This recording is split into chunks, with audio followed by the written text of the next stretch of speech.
Welcome to Krishna Reddy academy అండి. ఇప్పటివరకు మన కృష్ణారెడ్డి అకాడమీ అనేది గ్రౌండ్ పరంగా 100% సక్సెస్ఫుల్ రేట్లో ఉన్నాము. ఈరోజు ఎడ్యుకేషన్ పరంగా కూడా చాలా క్లారిటీగా ఏ రేంజ్లో సిలబస్ అందిస్తున్నాం అన్నది మీరు ఈ వీడియో ద్వారా మీరు తెలుసుకోవచ్చు. అంతే 2025 వచ్చినటువంటి ఆర్మీ పేపర్ మీరు ఒకసారి పరిశీలించినట్లయితే ఈ జిఎస్ ఏదైతే ఉందో జిఎస్ అనేది చాలా కఠినతరంగా ఇచ్చారు. మన పిల్లలందరూ ఏంటిది పైన చిన్న చిన్న బుక్కులు చదువుకొని వెళ్ళిపోయి ఆర్మీ పేపర్ అటెంప్ట్ చేసేస్తామని అపోహ పడుతున్నారు. కాబట్టి దయచేసి ప్రతి అభ్యర్థి కూడా గమనించండి.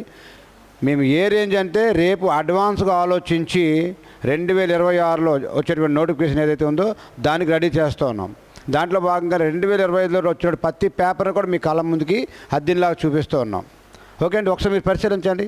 2025లో వచ్చినటువంటి బిట్ డైరెక్ట్గా 2025 ఏదైతే ఉందో 2025లో మనకి డైరెక్ట్గా వచ్చినటువంటి బిట్టు కుతుబ్ మినార్ యొక్క ఎత్తు ఎంత అని అడిగాడు.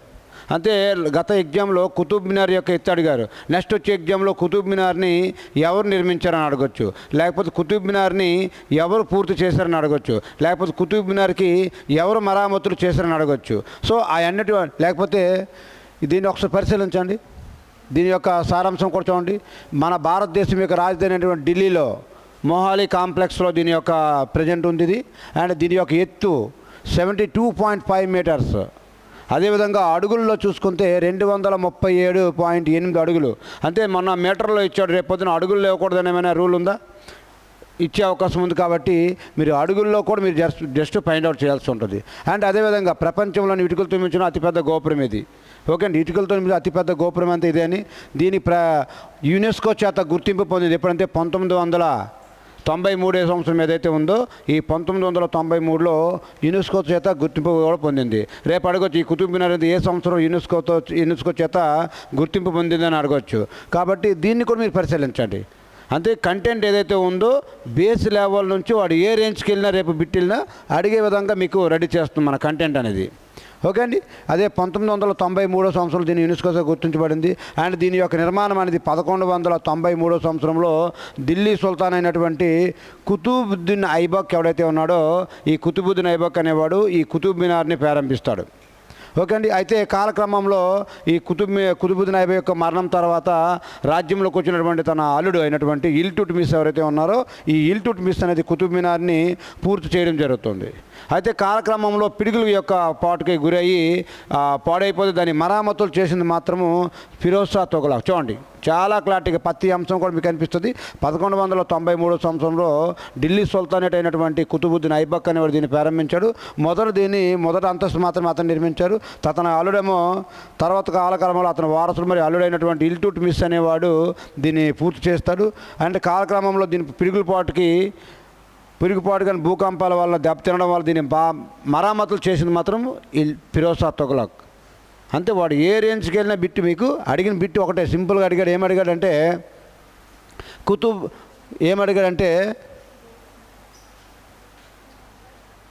కుతుబ్ మినార్ యొక్క ఎత్తు ఎంత అని అడిగాడు. అంతే సింపుల్గా ఒక చిన్న బిట్ అడిగాడు ఆర్మీ ఎగ్జామ్ లాస్ట్ 2025లో.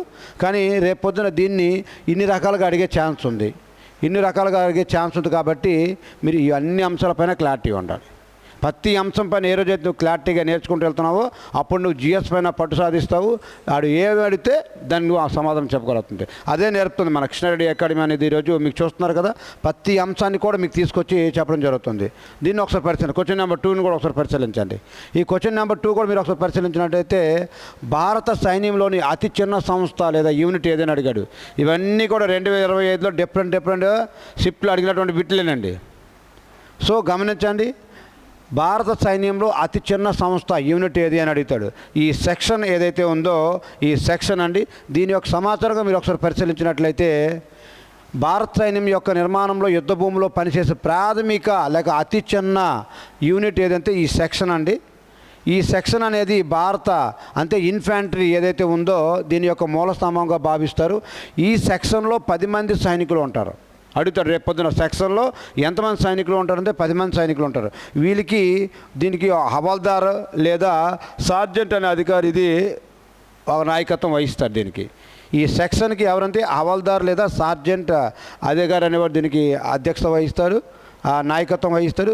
అదేవిధంగా చాలా ఇంపార్టెంట్, ఈ సెక్షన్ అనేది పోరాట సమయంలో ఒక నిర్దిష్ట పనిని లేదా చిన్న లక్ష్యాన్ని పూర్తి చేయడానికి ఉపయోగపడుతుంది. ఇలాంటి కీలకమైన అంశాలన్నీ కూడా మీకు చాలా క్లారిటీగా, అడిగిన క్వశ్చన్ ఒకటే కానీ నీకు ఇచ్చేటువంటి సమాధానం అనేది 10 రకాలుగా మీకు అందించడం జరుగుతుంది. అంతే రేపు పొద్దున ఏ సెక్షన్ ఏ విధంగా వాడు అడిగినా నిన్ను కొంతశాతం నువ్వు పేపర్ అటెంప్ట్ చేసే విధంగా తయారు చేస్తుంది ఇది. అదేవిధంగా ఇది క్వశ్చన్ నెంబర్ 2 అండి. అదేవిధంగా క్వశ్చన్ నెంబర్ 3 కూడా చూసుకోండి. క్వశ్చన్ నెంబర్ 3 కూడా మీరు ఒకసారి పరిశీలించండి. పటచిత్ర పెయింటింగ్లో ఏ రాష్ట్రానికి ప్రసిద్ధి చెందిన కళ అని అడిగాడు. పటచిత్ర అనేది ఏ రాష్ట్రం చెందినటువంటి ప్రసిద్ధ కళ అని అడిగాడు. మన ఒడిస్సా అండ్ పశ్చిమ బెంగాల్ ఏదైతే ఉందో దీని ఆన్సర్గా పరిగణించడం జరుగుతుంది. ఓకే అండి. దాని యొక్క సమాచారం మీరు ఒకసారి పరిశీలించండి. అసలు పటచిత్ర అంటే ఒక క్లాత్ పైన వేసేటువంటి పెయింటింగ్ అనమాట. అది బాగా మన ఒరిస్సాలోని పూరి జగన్నాథ స్వామి టెంపుల్ ఏవైతే ఉన్నాయో ఆ ఏరియాలో బాగా ప్రసిద్ధి చెందింది. దీని యొక్క సమాచారం మీరు ఒకసారి చూడండి. ఈ పటచిత్ర అనేది ఒక సాంప్రదాయ గొడ్డ ఆధారిత స్కోల్ పెయింటింగ్ కళ ఇది. ఈ పటచిత్ర ప్రధానంగా ఒడిశా రాష్ట్రంలో ప్రసిద్ధి చెందింది. ముఖ్యంగా పూరి దేవాలయం ఏదైతే ఉందో ఆ పూరి దేవాలయంలో జగన్నాథుడికి సంబంధించిన కళను చిత్రాలు ఎక్కువగా దీన్ని ప్రసిద్ధి చేశారు. ఒరిస్సాలోని ప్రధానంగా ఇదిగోండి రఘురాజ్పూర్ గ్రామంలో ఇది బాగా ప్రసిద్ధి. ఒడిస్సాలోని రేపు పొద్దున ఒడిస్సా కాకుండా ఒక విలేజ్ పేరు కానీ ఇచ్చారంటే ఆ విలేజ్ ఏదంటే ఈ రఘురాజ్పూర్ ఏదైతే ఉందో ఈ రఘురాజ్పూర్ గ్రామంలో ఇది బాగా ప్రసిద్ధి చెందినటువంటి కళ అనమాట. ఓకే అండి. అదేవిధంగా చూడండి, అలాగే ఈ పశ్చిమ బెంగాల్ రాష్ట్రంలో కూడా దీన్ని బాగా చాలా వరకు ప్రసిద్ధి చెందింది. ఒడిశా తర్వాత కొద్దిగా బాగా ప్రసిద్ధి చెందింది ఇక్కడ. అయితే దీన్ని ప్రసిద్ధ కళారూపంగా బెంగాల్ ఎక్కువగా దీన్ని దుర్గాదేవి పైన అండ్ మతపరమైన కథలుగా దీన్ని బాగా భావిస్తారు. అండ్ ఇక్కడ కూడా క్లారిటీకి ఇచ్చండి, పటచిత్ర అనే పదము సంస్కృత పదాల నుండి వచ్చిందనమాట. ఈ పటచిత్ర అనే పదం ఏ పదాల నుండి వచ్చిందంటే ఈ సంస్కృత పదాల నుండి వచ్చింది. అదేవిధంగా పట అంటే వస్త్రమని, ఓకే అండి. అదేవిధంగా చిత్ర అంటే పెయింటింగ్ అని అర్థం, గుడ్డపైన వేసినటువంటి చిత్రం అని అర్థం. అంతే ఇంత క్లారిటీగా ప్రతి అంశాన్ని కూడా మీకు ఆ బిట్ని తీసుకొస్తూ అండ్ క్లారిటీగా ప్రతి అంశాన్ని కూడా మీ ముందు పెడుతున్నటువంటి సందర్భం ఇది. This is called question number 3. అదేవిధంగా క్వశ్చన్ నెంబర్ 4 కూడా ఒకసారి చెక్ చేసుకోండి. క్వశ్చన్ నెంబర్ 4 కూడా మీరు ఒకసారి పరిశీలించండి. ఏమి ఇచ్చాడంటే ఈ యమునా నది ఏదైతే ఉందో యమునా నది ఎక్కడ ఉద్భవించింది అని అడిగాడు. ఆప్షన్లో కూడా మీకు కనిపిస్తున్నాయి. ఓకే అండి. ఈ యమునోత్రి ఏదైతే ఉందో యమునోత్రిలో దీని యొక్క ఆన్సర్ ఉత్తరాఖండ్ ఏదైతే ఉందో ఈ ఉత్తరాఖండ్లో యమునోత్రిలో ఇది బాగా ప్రసిద్ధి దీని యొక్క ఉద్భవించింది. అది దీని యొక్క సమాచారం కూడా మీరు ఒకసారి చూడండి. ఈ యమునోత్రి యొక్క సమాచారం కూడా మీరు ఒకసారి పరిశీలించండి. యమునా నది యొక్క యమునోత్రి హిమనీనాదంలో యమునా నది అనేది యమునోత్రి హిమనీనాదంలో యమునోత్రి గ్లేసియర్లో వద్ద ఉద్భవించింది. ఓకే అండి. అదేవిధంగా భారతదేశంలో ఉత్తరాఖండ్ రాష్ట్రంలో ఇది ఉత్తరాకాశీ జిల్లాలో, అదే ఉత్తరాఖండ్లో ఇంకా జిల్లా అడిగితే ఉత్తరాకాశీ జిల్లాలో ఉన్నటువంటి హిమాలయ పర్వతాలు ఇది శైలికి బాగా చెందినటువంటిది. ఓకే అండి. ఆ విధంగా మీకు అడుగుతాడు. ఒకవేళ మీకు ఇద్దరికండి చూడండి ఇంకేం అడిగాడంటే దీన్ని హిందూ పురాణాల ప్రకారం ఈ నదిని సూర్య భగవానుడి యొక్క కుమార్తె మరియు యముడి యొక్క సోదరి అని కూడా ఈ యమునోత్రిని పిలుస్తారు. అంటే సూర్య భగవంతుడి యొక్క కూతురు మరియు యముడి యొక్క సోదరుగా దీన్ని భావిస్తారు. అందుకే దీన్ని సూర్య తనయ లేదా కలింది అనే పేర్లతో కూడా యమునోత్రి అనేది పిలవబడుతుంది. సూర్య తనయ లేదా కలింది అనే పేర్లతో కూడా దీన్ని పిలవడం జరుగుతుంది. ఇంత క్లారిటీగా ప్రతి అంశాన్ని కూడా మీ ముందు పెడుతుంది. ఈ యమునోత్రి అనేది హిందూ మతంలో పవిత్రమైనటువంటి పుణ్యక్షేత్రాల్లో చార్ధంలో ఒకటనమాట. అదేవిధంగా యమునా నది అనేది సుమారుగా 1376 ప్రాంతాలను ప్రవేశించి ఉత్తరాఖండ్, హిమాచల్ ప్రదేశ్, హర్యానా, ఢిల్లీ మరియు ఉత్తరప్రదేశ్ గుండా ప్రవహించి చివరికి ఉత్తరప్రదేశ్ రాష్ట్రంలోని త్రివేణి ప్రయోగరాజు వద్ద త్రివేణి సంగమం ఇది గంగా నదిలో కలుస్తుంది. ఓకే అండి. అంతే ఏ పాయింట్ కూడా మీ కంటికి అద్దినలాగా ప్రతి అక్షరాన్ని కూడా మీ కంటికి అద్దినలాగా చూపించుకుంటూ ఎంత క్లారిటీగా. ఇప్పుడు ఒక బుక్ని చదవాలంటే ఇదే బుక్ ఒక గంటలో అయిపోయేది వీడియోలో, మీకు బుక్ చదవాలంటే 2-3-4 గంటలు పట్టవచ్చు. కానీ వీడియోలో మీకు పూర్తి సమాచారం ప్రతి సమాచారం కూడా ఒకే వీడియోలో మీకు అందించడం జరుగుతుంది. అదేవిధంగా ఇది క్వశ్చన్ నెంబర్ 4 అండి. అదేవిధంగా క్వశ్చన్ నెంబర్ 5 కూడా మీరు ఒకసారి పరిశీలించండి. సిపాయిల తిరుగుబాటు అంటారు. 1857 సిపాయిల తిరుగుబాటు ఎక్కడ ప్రారంభమైంది? ఇంగ్లీష్ మీడియం స్టూడెంట్స్ ఎవరైనా ఉంటే ఇదిగోండి ఇంగ్లీష్ మీడియం కూడా మీకు కావాలనుకుంటే ఇంగ్లీష్ మీడియంలో కూడా మీరు చదువుకోవచ్చు. ఓకే అండి. 1857 సిపాయిల తిరుగుబాటు ఎక్కడ ప్రారంభమైందని అడిగాడు. దీని ఆన్సర్ ఏదంటే మేరట్ ఏదైతే ఉందో మేరట్. కానీ దీని యొక్క పూర్తి సమాచారం మీరు ఒకసారి పరిశీలించండి. దీని యొక్క పూర్తి సమాచారం కూడా మీరు ఒకసారి పరిశీలించండి. చూడండి, 1857 తిరుగుబాటు అనేది మొదట మన భారత స్వతంత్ర సంఘం లేదా సిపాయిల తిరుగుబాటు అని కూడా దీన్ని అంటారు. ఎవడంటే విడి సావర్కర్ ఎవరైతే ఉన్నారో విడి సావర్కర్ అనే ఆయన వ్యక్తి దీన్ని చెప్పడం జరిగింది. అదేవిధంగా దీని ప్రారంభ స్థలం ఏదైతే ఉందో 1857 మే 10న ఈ మేరట్ నగరంలోని ప్రారంభమైంది. ఈ సిపాయిల తిరుగుబాటు ఎక్కడ ప్రారంభమైంది? మేరట్ నగరంలో ప్రారంభమైంది. అయితే దీని యొక్క తక్షణ కారణం ఏంటంటే ఈ ఎన్ఫీల్డ్ తుపాకులు ఏవైతే ఉన్నాయో, ఎన్ఫీల్డ్ రైఫిల్ ఏవైతే ఉన్నాయో దీన్ని ఉపయోగించడానికి భారతీయ సైనికులు నిరాకరించారు. దానికి గల కారణం ఏంటంటే ఆవు కొవ్వు మరియు పంది కొవ్వుతో తయారు చేసిన టోటాలను వాడడానికి నిరాకరించడంతో ఇది తక్షణ కారణమైంది. ఆ తర్వాత వ్యాప్తి అక్కడ బరక్పూర్లో జరిగినప్పటికీ మేరట్లో బాగా తిరుగుబాటు చేశారు కాబట్టి మేరట్ నుండి ఢిల్లీకి చేరుకొని అక్కడ మొఘల్ చివరి రాజు అయినటువంటి బహదూర్ షా టూని సయీద్ హి షాహిని అనే పేరుతో, అంటే భారతదేశ చక్రవర్తి అనే పేరుతో ఆయనకి సంబోధిస్తూ మిగతా నాయకులందరూ ఆయన్ని ఉండమని చెప్తే ఆయన కూడా దానికి నాయకత్వం వహించడం జరిగింది. బహదూర్ షా టూ కాలక్రమంలో బహదూర్ షా టూ కూడా సిపాయిల తిరుగుబాటులో లొంగిపోయి బ్రిటిష్ వాళ్ళకి రంగూన్ జైలు ఏదైతే ఉందో బర్మాలో మరణించడం జరిగింది. దాని కథలో వేరే దాంట్లో వస్తుంది. అయితే ఇక్కడ ప్రారంభ సూచన చూడండి. ఈ తిరుగుబాటు కొన్ని వారాల ముందే మార్చి, చాలా క్లారిటీగానండి, మార్చి 29, 1857న బరక్పూర్లో చాలా 34వ రెజిమెంటల్ ఇది. ఈ 34 రెజిమెంటల్ ఏదైతే ఉందో బరక్పూర్లో వెస్ట్ బెంగాల్లో ఉంటుంది. మంగల్ పాండే అనే సిపాయి తన అధికారులపై తిరుగుబాటు చేయడం తొలి పెద్ద సంఘటనగా పరిగణించడం జరుగుతుంది. అయితే విస్తృతంగా సైన్యాన్ని బాగా ఇచ్చేసింది మాత్రం మేరట్ అనే ప్రాంతం ఏదైతే ఉందో మేరట్ అనే ప్రాంతంలో ఈ ఉద్యమం మొదలైంది. చూడండి ఒకసారి, మనకు బిట్టు అడిగింది ఒకటే బిట్టు, కానీ దీని యొక్క సారాంశం మొత్తం కూడా మీకు ఏకదాటిగా ఒకే చోట క్రోడీకరించాడు. అంటే దీనిపైన పూర్తి సమాచారం ఇంకా మీకు సిపాయిల తిరుగుబాటు పైన నెక్స్ట్ ఎగ్జామ్ ఏదైతే ఉందో ఆ పాయింట్లు ఏవైతే పాయింట్లు మిస్ అవుతున్నాయో నెక్స్ట్ పాయింట్స్ అన్నీ కూడా నెక్స్ట్ దాంట్లో మీకు క్రోడీకరించడం జరుగుతుంది. ఓకే అండి, చూడండి. అదేవిధంగా క్వశ్చన్ నెంబర్ 6 కూడా మీరు ఒకసారి పరిశీలించండి. ఇవన్నీ కూడా ఇది అప్డేటెడ్ వెర్షన్లో 2025లో డైరెక్ట్గా ఉండేటువంటి బిట్ ఇది. ఓకే అండి, ఏమన్నాడంటే భారతదేశంలోని 56వ టైగర్ రిజర్వ్ ఏదని అడిగాడు. గురు ఘాసిదాస్ ఏదైతే టైగర్ రిజర్వ్ ఏదైతే ఉందో ఇదండి. ఎక్కడ ఉందో ఛత్తీస్గఢ్లో ఉంది. దీని యొక్క పుట్టుపూర్వాలు కూడా ఒకసారి మీరు పరిశీలించండి. ఒకసారి పరిశీలించినట్లయితే భారతదేశంలోని 56వ మరియు సరికొత్త ప్రకటించబడినటువంటి టైగర్ ఏదంటే రిజర్వ్ గురు ఘాసిదాస్ టైగర్ రిజర్వ్ అండి ఇది. Okay, తిమూర్ Pingla wild life sanctuary యొక్క కలయిక.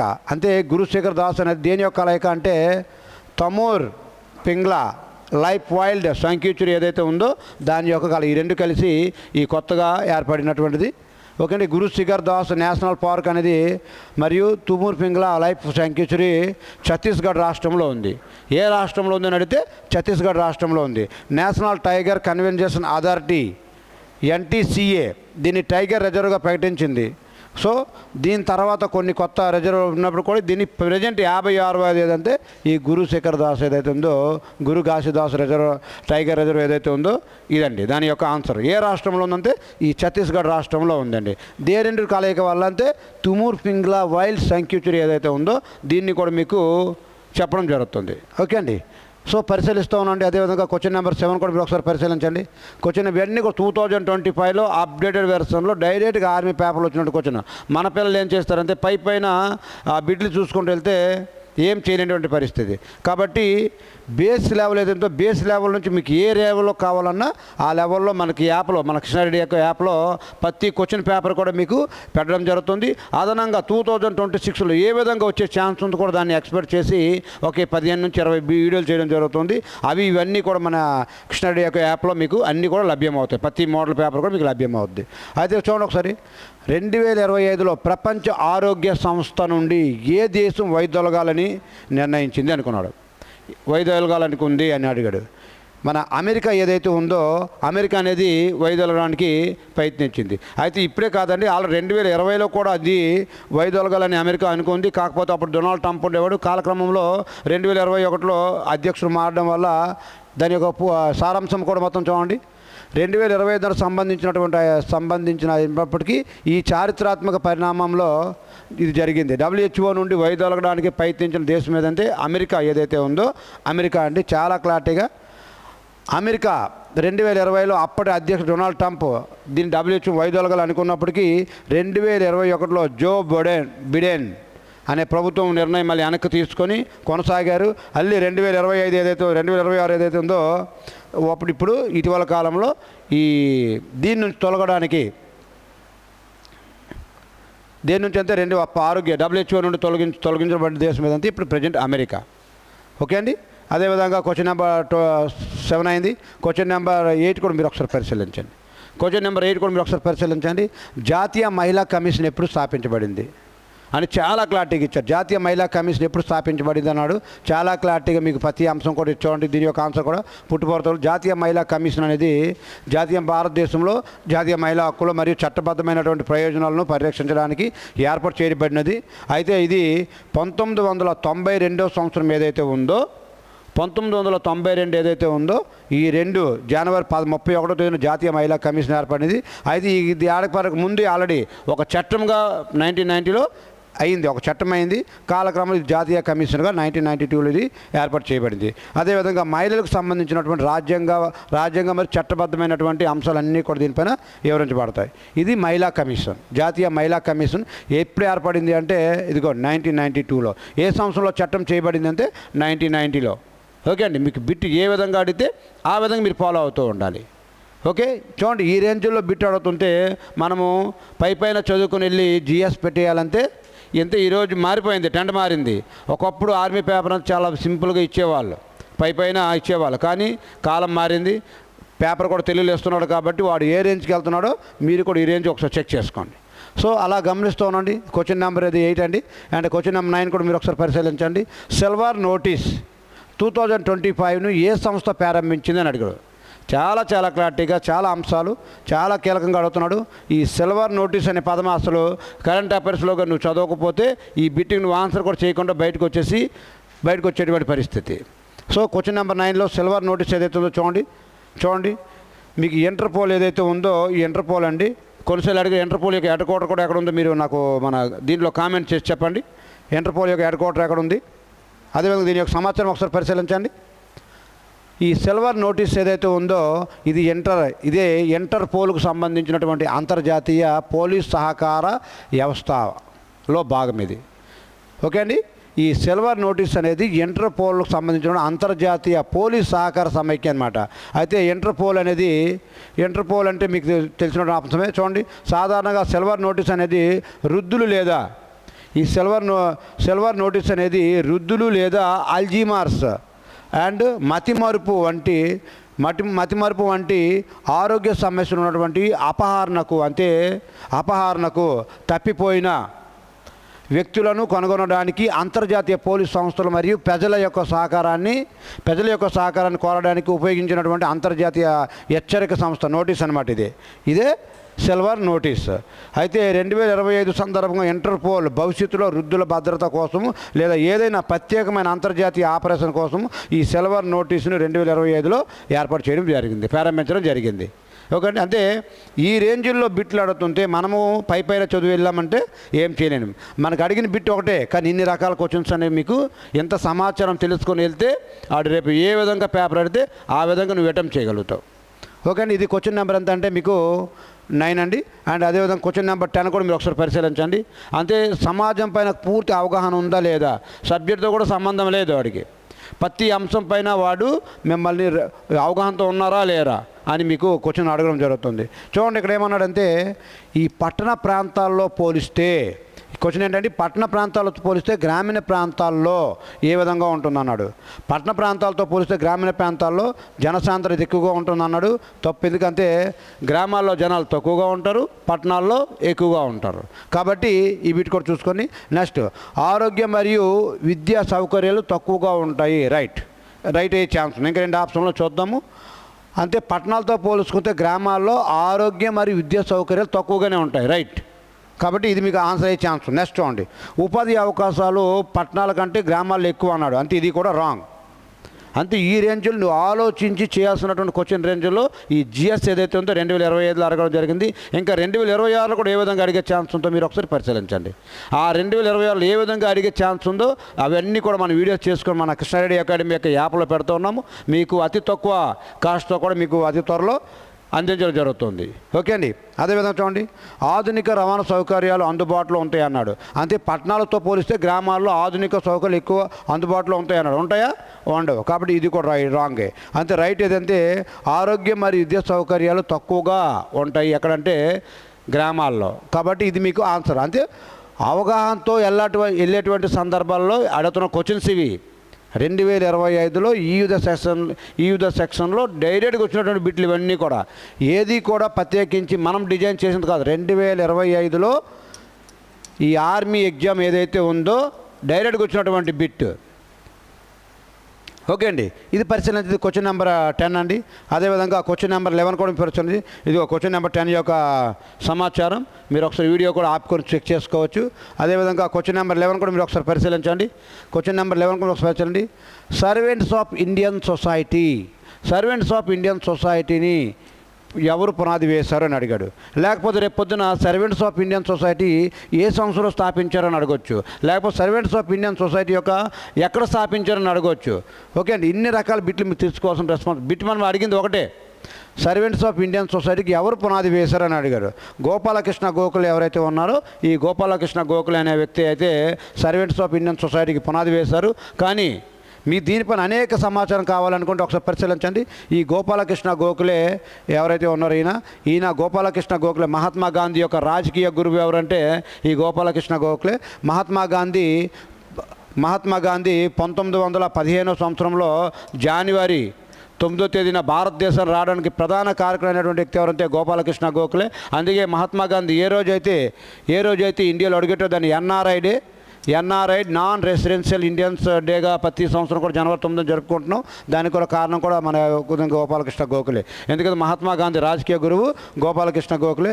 అయితే మనకేం అడిగాడంటే ఈ సర్వెంట్స్ ఆఫ్ ఇండియన్ సొసైటీని ఏ సంవత్సరం స్థాపించాడంటే 1905 సంవత్సరంలో Gopalakrishna Gokhale servants of Indian సొసైటీని ఏ సంవత్సరం స్థాపించాడంటే 1905 సంవత్సరంలో. ఏ రాష్ట్రంలో స్థాపించారంటే మహారాష్ట్రలోని ఎక్కడ అంటే ఈ పూణే ఏదైతే ఉందో పూణేలో ఈ సర్వెంట్స్ ఆఫ్ ఇండియన్ సొసైటీని స్థాపించాడు. అంతే ఇంత క్లారిటీగా నువ్వు ప్రతి అంశాన్ని పరిశీలించుకుని అలా. అదేవిధంగా ఈ సర్వెంట్స్ ఆఫ్ ఇండియన్ సొసైటీ యొక్క లక్ష్యం ఏంటంటే దేశ సేవకులను శిక్షణ ఇవ్వడం. దేశానికి ఎవరైతే సేవలు చేయాలనుకుంటున్నారో వాళ్ళకి శిక్షణ ఇవ్వడము మరియు భారత ప్రజల యొక్క ప్రయోజనాలను ప్రోత్సహించడం దీని యొక్క ప్రధాన లక్ష్యంగా ఈ సర్వెంట్స్ ఆఫ్ ఇండియన్ సొసైటీ యొక్క దాని థీమ్తో మన గోపాలకృష్ణ గోఖలే గారు 1905 సంవత్సరంలో ఈ సర్వెంట్స్ ఆఫ్ ఇండియన్ సొసైటీని స్థాపించారు. సో చాలా అడుగుతున్నాం బిట్ మహాత్మా గాంధీ యొక్క రాజకీయ గురువు ఎవరంటే గోపాలకృష్ణ గోఖలే. అదేవిధంగా బిట్ నెంబర్ చూడండి. బిట్ నెంబర్ 12 కూడా మీరు ఒకసారి పరిశీలించండి. అడుగుతున్న అంశం ఒకటే, కానీ ఇన్ని రకాలుగా నువ్వు నేర్చుకున్న మన యాప్ ఏదైతే ఉందో మన కృష్ణారెడ్డి అకాడమీ యాప్ ఏదైతే ఉందో దాంట్లో ప్రతి అంశం కూడా మీ కళ్ళకు అద్దినలాగా అంతే బుక్కులు పెట్టి చదవకుండా నీవు 2లో లేకపోతే 1.5లో 1.75లో స్పీడ్లో పెట్టుకొని నువ్వు క్లాస్ వినే విధంగా ప్రతి అంశాన్ని కూడా మీకు మీ ముందుకు తీసుకురావడం జరుగుతుంది. అంటే ప్రతిది కూడా ధారాళంగా అనాలిసిస్ చేయడం జరుగుతుంది. ఓకే అండి. ఇంకా సమయం చాలదు కాబట్టి 1 అవర్ 1.5 అవర్ అయిపోతుంది కాబట్టి ఇంకా చాలా అంశాలు తగ్గించుకొని పెట్టుకుంటూ వచ్చాం. నెక్స్ట్ వీడియో ఏదైతే ఉందో దాంట్లో కూడా మీకు అప్డేట్ చేస్తాం. నెక్స్ట్ చూడండి, ఢిల్లీని పాలించిన తొలి మహిళా పాలకురాలు ఎవరు అంటే మీకు అందరికీ తెలిసినటువంటి బాగా తెలిసిందే రజియా సుల్తానా. అయితే ఆవిడ ఏ సంవత్సరం నుంచి ఏ సంవత్సరం పాలించింది, ఆవిడ యొక్క భర్త ఎవరు అనే అంశాలు కూడా అడగవచ్చు. చాలా ఇంపార్టెంట్ అయిన అంశాలు కాబట్టి దీనిపైన కూడా ఒకసారి మీరు పరిశీలించండి. రజియా సుల్తానా భారతదేశాన్ని పాలించిన ఏకైక మహిళ ఎవరంటే ఢిల్లీ సుల్తాన్ని రజియా సుల్తానా. మరియు మొట్టమొదటి మహిళ ముస్లిం పాలకురాలు కూడా ఆవిడే. ఈమె ఢిల్లీ సుల్తానేట్లోని బానిస వంశానికి చెందినటువంటి ఈవిడ. ఏ వంశం అంటే ఢిల్లీ సుల్తాన్లో 4 వంశాలు ఉంటాయి, అవన్నీ మీకు తెలిసినటువంటి అంశమే. అయితే బానిస వంశానికి చెందినటువంటి మా ఎవరంటే ఈ రజియా సుల్తాన్ యొక్క తండ్రి పేరు ఏం పేరంటే ఇల్టుట్మిస్ ఎవరైతే ఉన్నారో ఇల్టుట్మిస్. ఓకే అండి. నెక్స్ట్ ఈమె తండ్రి ఇల్టుట్మిస్. తర్వాత ఈవిడ పాలించిన కాలం చాలా ఇంపార్టెంట్. లాస్ట్ ఎగ్జామ్ పాయింట్లు అడిగాడు. రజియా సుల్తానా పాలించినటువంటి కాలం ఏది అంటే 1236 నుంచి 1240 ఏదైతే ఉందో ఆ కాలాన్ని ఈవిడ ఢిల్లీ రాజ్యానికి ఒక పాలకురాలుగా పనిచేశారండి. ఇది ఇటు మన రజియా సుల్తాన్ యొక్క సమాచారం. ఇది బిట్ నెంబర్ ఎంత మిగతా 12. అండ్ అదేవిధంగా బిట్ నెంబర్ 13 కూడా మీరు ఒకసారి పరిశీలించండి. అంతే ఏ విధంగా బిట్లు ఇస్తున్నాడో ఒకసారి అనాలిసిస్ చేయండి. ఏన్షియంట్ హిస్టరీ నుంచి మిడివల్ హిస్టరీ నుంచి ప్రతి అంశాన్ని కవర్ చేస్తున్నాడు. ప్రతి అంశాన్ని కూడా కవర్ చేస్తున్నాడు. అదేవిధంగా మన యాప్లో కూడా ఇప్పుడు అన్నీ కవర్ చేస్తూ ఉన్నాం. చూడండి, సింధు లోయ నాగరికత యొక్క ప్రదేశం అయినటువంటి రోపర్ ఏ నది ఒడ్డున కనుగొనబడింది అని చాలా క్లారిటీగా అడిగాడు. చాలా క్లారిటీగా ఇచ్చా 4 ఆప్షన్లు ఇచ్చాడు మీకు. ఆ 4 ఆప్షన్లో సట్లేజ్ ఏదైతే ఉందో ఈ సట్లేజ్ నది ఒడ్డున దీని యొక్క సమాచారం కూడా మీరు ఒకసారి పరిశీలించండి. ఈ రోపర్ అనే నగరం, రూప్నగర్ లేక రోపర్ అనే నగరం సింధులోయ నాగరికతలో ఒక ముఖ్యమైన ప్రదేశం. ఇది ఒక ముఖ్యమైన ప్రదేశము. ఇది ప్రస్తుతం పంజాబ్ రాష్ట్రంలో ఉందన్నమాట. పంజాబ్ రాష్ట్రంలో ఉంది. ఈ పురావస్తు ప్రదేశము సట్లేజ్ నది ఒడ్డున, సట్లేజ్ నది ఎడమ ఒడ్డున కనుగొనబడింది. ఆ సట్లేజ్ నదికి మళ్ళీ లెఫ్ట్ సైడ్ ఏదైతే ఉందో ఈ ఎడమ సైడ్న కనుగొనబడింది. అంతే ప్రతి అంశం ఏ క్లారిటీగా ఏ క్వాలిటీగా మీకు ఏ కంటికి అద్దినలాగా ప్రతి అక్షరం కూడా కంటికి అద్దినలాగా రానున్న కాలంలో మన కానిస్టేబుల్కి అంటే ఎస్ఐ మోడల్ పేపర్స్ కూడా అనాలిసిస్ చేస్తున్నాము. ఎస్ఎస్సి జీడీ పేపర్స్ కూడా మీకు అనాలిసిస్ చేస్తున్నాం. ఈ ప్రతి క్వశ్చన్ పేపర్ కూడా మన యొక్క యాప్లో ఉంటాయి.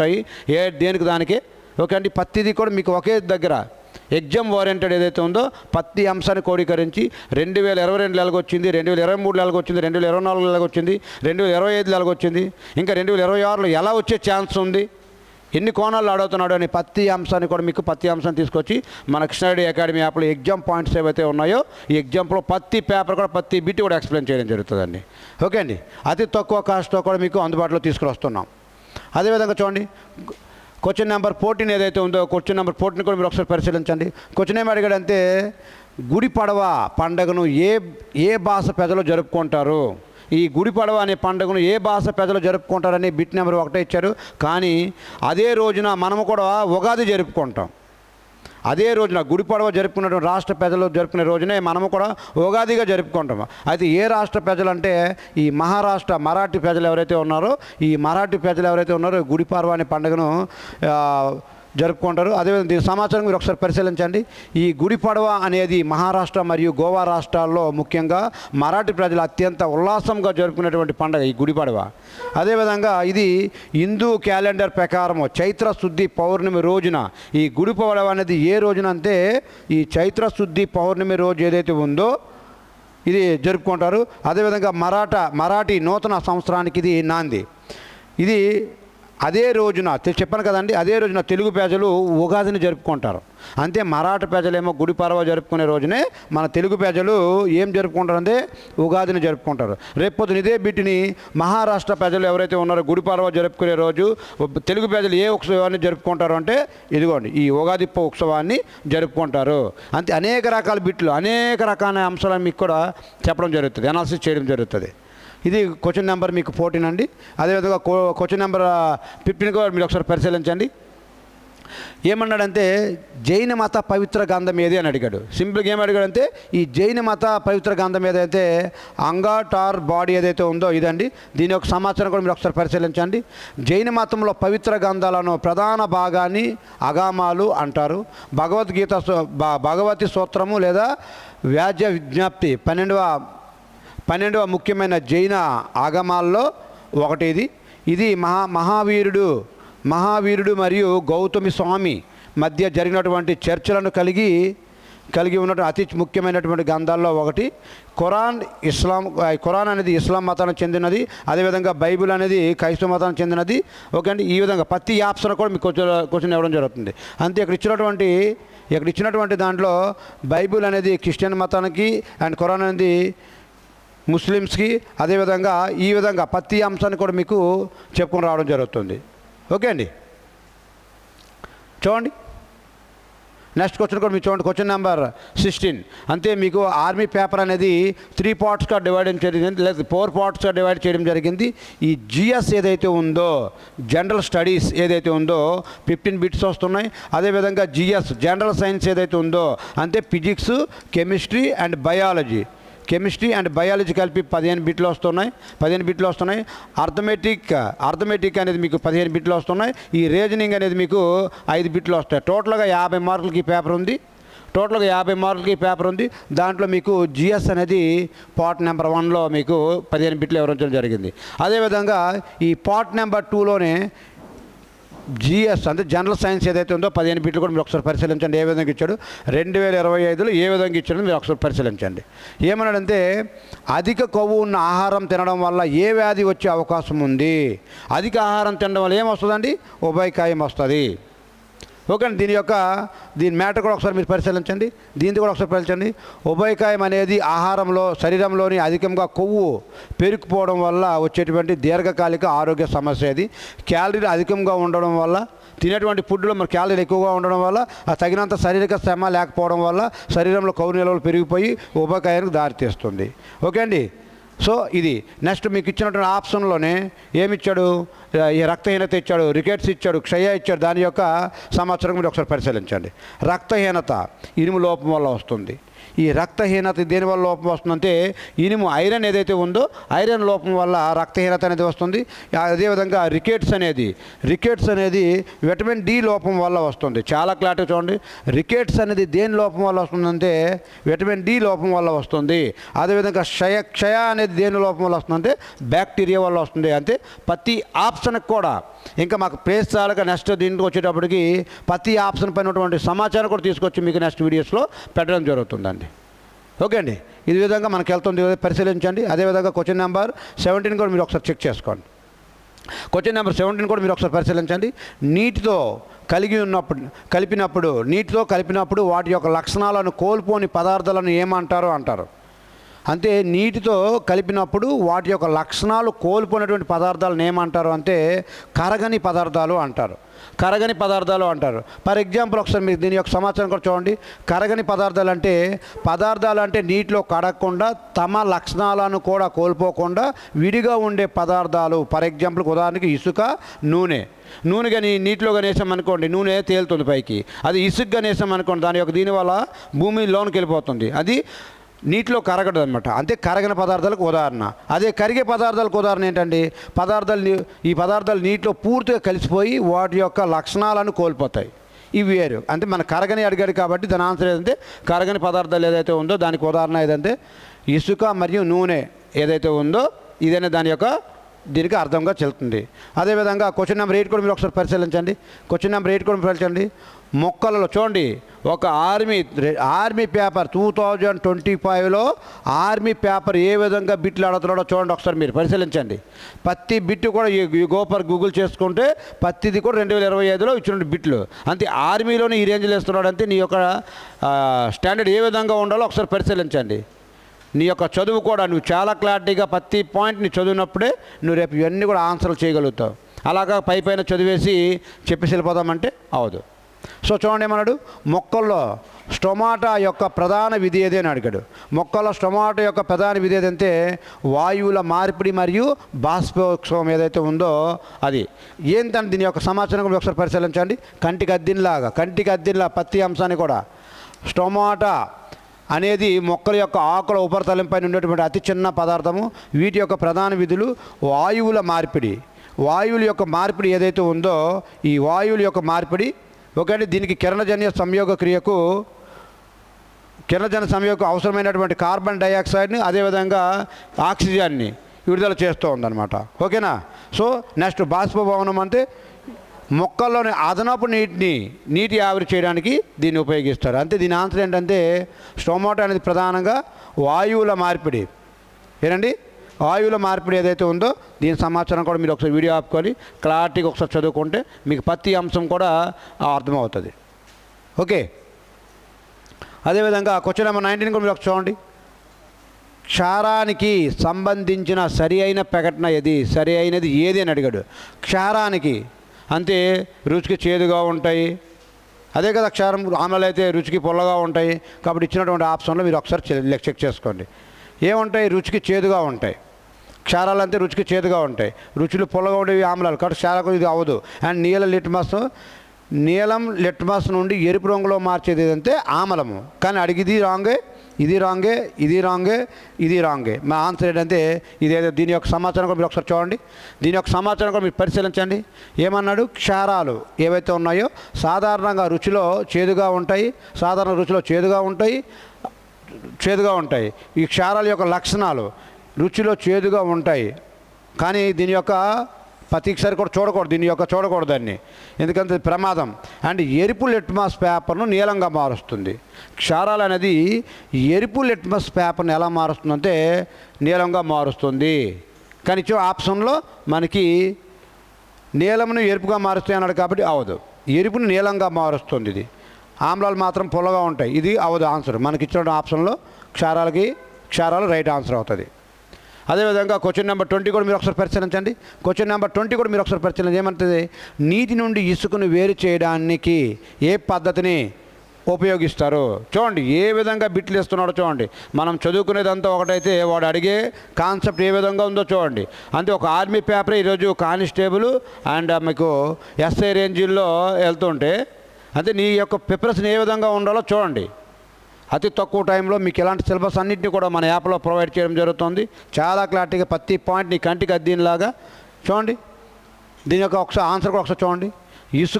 ఇసుక అనేది నీటి నుండి కరగని మరియు బరువైనటువంటి పదార్థము. అవక్షేపాలు చూడండి. ఇసుకను కదిలించకుండా ఉంచినప్పుడు అది దాని బరువును కారణంగా పాత్ర అడుక్కు చేరుతుంది కాబట్టి అంత అవక్షేపం. దీని యొక్క ఆన్సర్ ఏంటంటే అవక్షేపం. ఇసుకను కదిలించకుండా ఉంచినప్పుడు అది ఏమవుతుంది? అడుక్కెళ్ళిపోతుంది అన్నమాట. కొంత సమయం తర్వాత అడుక్కెళ్ళిపోతుంది.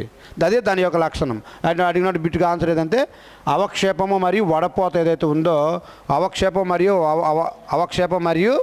వడపోత ఏదైతే ఉందో నీటి నుండి ఇసుకను వేరు చేయడానికి గల ఏ పద్ధతిని వాడతారంటే అవక్షేపణం లేదా వడపోత అనే అంశాన్ని మీకు ఉపయోగించి ఈ క్వశ్చన్ నెంబర్ 20 యొక్క ఆన్సర్ చెప్పడం జరుగుతుంది. అదేవిధంగా క్వశ్చన్ నెంబర్ 21 కూడా మీరు ఒకసారి చెక్ చేయండి. క్వశ్చన్ నెంబర్ 21 కూడా మీరు పెంచండి. వాహనం వేగం మనకు ఏం చెబుతుంది? వాహనం యొక్క వేగం మనకి ఏం చెప్తుందంటే వాహనం యొక్క వేగము వాహనం యొక్క దిశను కాదు, వాహనం యొక్క వేగం మరియు దూరం కాదు. వాహనం యొక్క వేగం మనకి ఏం చెప్తుందంటే నిర్దిష్ట సమయంలో వాహనం ప్రయాణించడానికి దూరాన్ని తెలుపుతుంది. వేగము మరియు దూరం అన్నాడు. వేగం కాదండి, వేగం మరియు దూరం కాదు, దూరాన్ని తెలుస్తుంది. నిర్దిష్ట సమయంలో వాహనం ప్రయాణించేటువంటి దూరం ఏదైతే ఉందో ఈ దూరాన్ని తెలుపుతుంది క్వశ్చన్ నెంబర్ 21. అదేవిధంగా చూడండి వాహనం యొక్క బరువు అన్నాడు. వాహనం యొక్క బరువు తెలుపుతుంది. దీని యొక్క సమాచారం కూడా ఒకసారి పరిశీలించండి. ఈ వివరణ వేగం అనేది ఒక నిర్దిష్ట కాలంలో ప్రయాణించినటువంటి దూరాన్ని తెలుపుతుంది. వేగం అనేది దేని తెలుపుతుందంటే నిర్దిష్ట దూరంలో పయనించేటువంటి దూరం ఏదైతే ఉందో దూరాన్ని తెలుపుతుంది. వేగం యొక్క సాధారణ సూత్రం ఏదంటే డిస్టెన్స్ బై టైము, దూరం బై కాలం ఏదైతే ఉందో ఇది ఒక వేగం యొక్క సూత్రము. ఓకే అండి, ఇది క్వశ్చన్ నెంబర్ మీకు 21 అండి. అదేవిధంగా క్వశ్చన్ నెంబర్ 22 కూడా మీరు ఒకసారి పరిశీలించండి. క్వశ్చన్ నెంబర్ 22 కూడా మీరు ఒకసారి పరిశీలించండి. వేపుగా ప్రచారం చేయడం ద్వారా ఏ పంటను పండిస్తారు? అంతే ఇప్పుడు వరి ఉంది, విత్తనాల ధర పండుతుంది. గోధుమ ఉంది, విత్తనాల ధర పండుతుంది. వరి కూడా మీకు విత్తనాల ధర పండుతుంది. మొక్కజొన్న కూడా విత్తనాల ధర పండుతుంది. కానీ వేర్ల ద్వారా పండేటువంటిది బంగాళదుంప ఏదైతే ఉందో ఇది వేర్ల ద్వారా మీకు పండుతుంది అనమాట. ఓకే అండి, దీన్ని అడిగాడు. ఈ విధంగా కూడా మీకు బయాలజీలో ఈ విధంగా బిట్లు అడుగుతున్నాడు. అంతే పైన చదువుకొని వెళ్ళిపోతాం అనుకుంటే మాత్రము మనం ఎటువంటి జిఎస్ పేపర్ టచ్ చేయలేము. రీసెంట్గా జరిగినటువంటి ఎగ్జామ్లో కూడా చాలామంది ఎవరైతే గ్రౌండ్లో 100కు 100% మార్కులు చేశారో వాళ్ళకు మాత్రమే ఒక 20 బిట్లు పెట్టుకున్నా 20 బిట్లు పెట్టిన అంతే అర్థమెటిక్ అండ్ రీజనింగ్ కలిపి 20 బిట్లు ఉన్నాయి. 20 బిట్లు అలా చేసుకున్న జాబ్ వస్తుంది.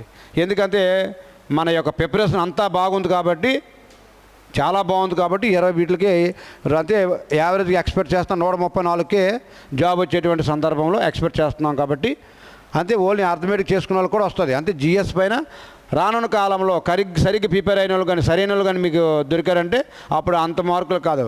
నార్త్ ఇండియా లాగా మీకు దగ్గర 170 వస్తే కానీ ఉద్యోగాలు రావు. 170, 180 వస్తే కానీ ఉద్యోగాలు రావు. కాబట్టి ఆ రోజులు కూడా వస్తున్నాయి. మిమ్మల్ని పోటీలో ఉంచడానికి ఆ రోజులు కూడా వస్తున్నాయి. ఒకసారి పరిస్థితి ఇది క్వశ్చన్ నెంబర్ 22 చూడండి. అదేవిధంగా క్వశ్చన్ నెంబర్ 23 కూడా చూడండి. క్వశ్చన్ నెంబర్ 23 కూడా చూడండి. వైరల్ వ్యాధి అదే వైరస్ కింది వాటిలో వైరల్ వ్యాధి ఏది అంటే మీకు చికెన్ పాక్స్ ఏదైతే ఉందో ఈ చికెన్ పాక్స్ అని డైరెక్ట్ అడిగాడు బిట్టండి. ఈ వైరల్ వ్యాధి ఏదైతే ఉందో డైరెక్ట్గా వైరల్ వ్యాధి అనేది అడిగాడు మీకు. ఈ చికెన్ పాక్స్ ఏదైతే ఉందో దాని యొక్క దీని యొక్క చూడండి ప్రతిదీ కూడా ఈ చికెన్ పాక్స్ అనేది వైరస్ వల్ల వచ్చేటువంటి వ్యాధి, అది వైరల్గా వచ్చేటువంటిది. అండ్ మలేరియా అనేది దేని వల్ల వస్తుంది? ప్రోటోజోవా వల్ల వస్తుంది, ప్లాస్మోడియం వల్ల వస్తుంది. ప్రోటోజోవా దీన్ని ఇంగ్లీష్లో ప్లాస్మోడియం వల్ల వస్తుంది. క్షయ అనేది దేని వల్ల వస్తుంది? ట్యూబర్కులోసిస్ ఏదైతే ఉందో బ్యాక్టీరియా వల్ల వస్తుంది. ట్యూబర్కులోసిస్ అనేది ఒక బ్యాక్టీరియా వల్ల, ట్యూబర్కులోసిస్ అనేది ఒక బ్యాక్టీరియా వల్ల వస్తుంది. అదేవిధంగా కుష్టి వ్యాధి దేని వల్ల వస్తుందంటే బ్యాక్టీరియా వల్లే వస్తుంది. ఓకే, మైక్రో బ్యాక్టీరియా వల్ల వస్తుంది కుష్టి వ్యాధి. ఇది క్వశ్చన్ నెంబర్ 23 అండి, 23. అదేవిధంగా క్వశ్చన్ నెంబర్ 24 కూడా మీరు ఒకసారి పరిశీలించండి. చాలా క్లారిటీగా ప్రతి అంశాన్ని కూడా ముందుకు వెళ్తున్నాడు. కింది వాటిలో ఏది ఎప్పటికీ తరిగిపోదు. కింది వాటిలో ఏది ఎప్పటికీ తరిగిపోదు అని అడుగుతున్నాడు. బొగ్గు అనేది ఎప్పటికైనా తరిగిపోవాల్సిందే, పెట్రోలియం అనేది ఎప్పటికైనా తరిగిపోవాల్సిందే, సహజవాయు ఎప్పటికైనా తరిగిపోవాల్సిందే. ఎప్పటికీ కూడా తరగంది ఏదంటే ఈ సూర్యుడి యొక్క కాంతి ఏదైతే ఉందో, సూర్యుడి యొక్క ఉన్నంత వరకు, ఈ సృష్టిలో సూర్యుడి ఉన్నంత వరకు ఇది అనేది తరిగిపోదు అనమాట. ఇది కూడా మీకు జనరల్ సైన్స్లో జిఎస్లో మీకు అడిగేటువంటి బిట్ క్వశ్చన్ నెంబర్ 24. దీని యొక్క సమాచారం కూడా మీరు ఒకసారి చూసి చెక్ చేసుకోండి. సూర్యకాంతి అనేది పునరుత్పాదకత మరియు తరిగిపోయినటువంటి శక్తి వనరు. సూర్యుడు శక్తిని ఉత్పత్తి చేస్తూనే ఉన్నంత కాలం ఇది అందుబాటులో ఉంటుంది. బొగ్గు, పెట్రోలియం మరియు సహజ వాయువు వంటివి శిలాజాలు తరిగిపోయేటువంటి పదార్థాలు. కాబట్టి దీనికి ఆన్సర్ ఏంటంటే, దీనికి ఆన్సర్ మీకు ఏదంటే సూర్యకాంతి ఏదైతే ఉందో సూర్యకాంతి. అదేవిధంగా క్వశ్చన్ నెంబర్ 25 కూడా మీరు ఒకసారి పరిశీలించండి. చాలా క్లారిటీగా అడుగుతున్నాడు. ప్రతి అంశం పైన, సమాజంలో జరిగిన ప్రతి అంశం పైన క్లారిటీగా మీకు అడుగుతున్నాడు. ఒకసారి పరిశీలించండి. ఏమన్నాడంటే సిఎఫ్ఎల్ క్లాక్ అంటే సిఎఫ్ఎల్ కంటే ఎల్ఈడీలను ఎందుకు ఎక్కువగా ఉపయోగిస్తున్నారు అని మీకు బిట్ అడిగాడు. సో ఇది దేనికోసం ఉపయోగిస్తున్నాడంటే మీరు ఒకసారి కరెక్ట్గా చూడవచ్చు. ఎక్కువ కాంతిని ఇస్తుంది, తక్కువ విద్యుత్తును వినియోగిస్తుంది, చౌకైంది, త్వరగా పాడైపోదు అనే అంశాలన్నీ కూడా ఇచ్చాడు. ఒకసారి మీరు పరిశీలించండి దీన్ని. చూడండి ఇక్కడ ఎల్ఈడి లైట్ ఎలిమినేటింగ్ డయోడ్లు, సిఎల్ఎఫ్ అండ్ కంపాక్ట్ ఇన్ఫ్లోసిస్ ల్యాంప్ ఏవైతే ఉన్నాయో కంటే చాలా తక్కువ విద్యుత్తును వినియోగిస్తాయి. అందువల్ల ఇది మరింత శక్తివంతమైనటువంటిది. ఓకే అండి. తక్కువ విద్యుత్ వినియోగం మరియు సుదీర్ఘమైన కాలము మరియు ఎక్కువ పర్యావరణ అనుకూలత వంటి కారణాల వల్ల ఎల్ఈడీలను ఎక్కువగా ఉపయోగిస్తారు. అయితే మీకు బిట్టు తయారీలో త్వరగా పాడైపోదు. డి ఏదైతే ఉందో మీకు డి అనేది మీకు ఆన్సర్గా ఇక్కడ చెప్పడం జరుగుతుంది. ఓకే అండి.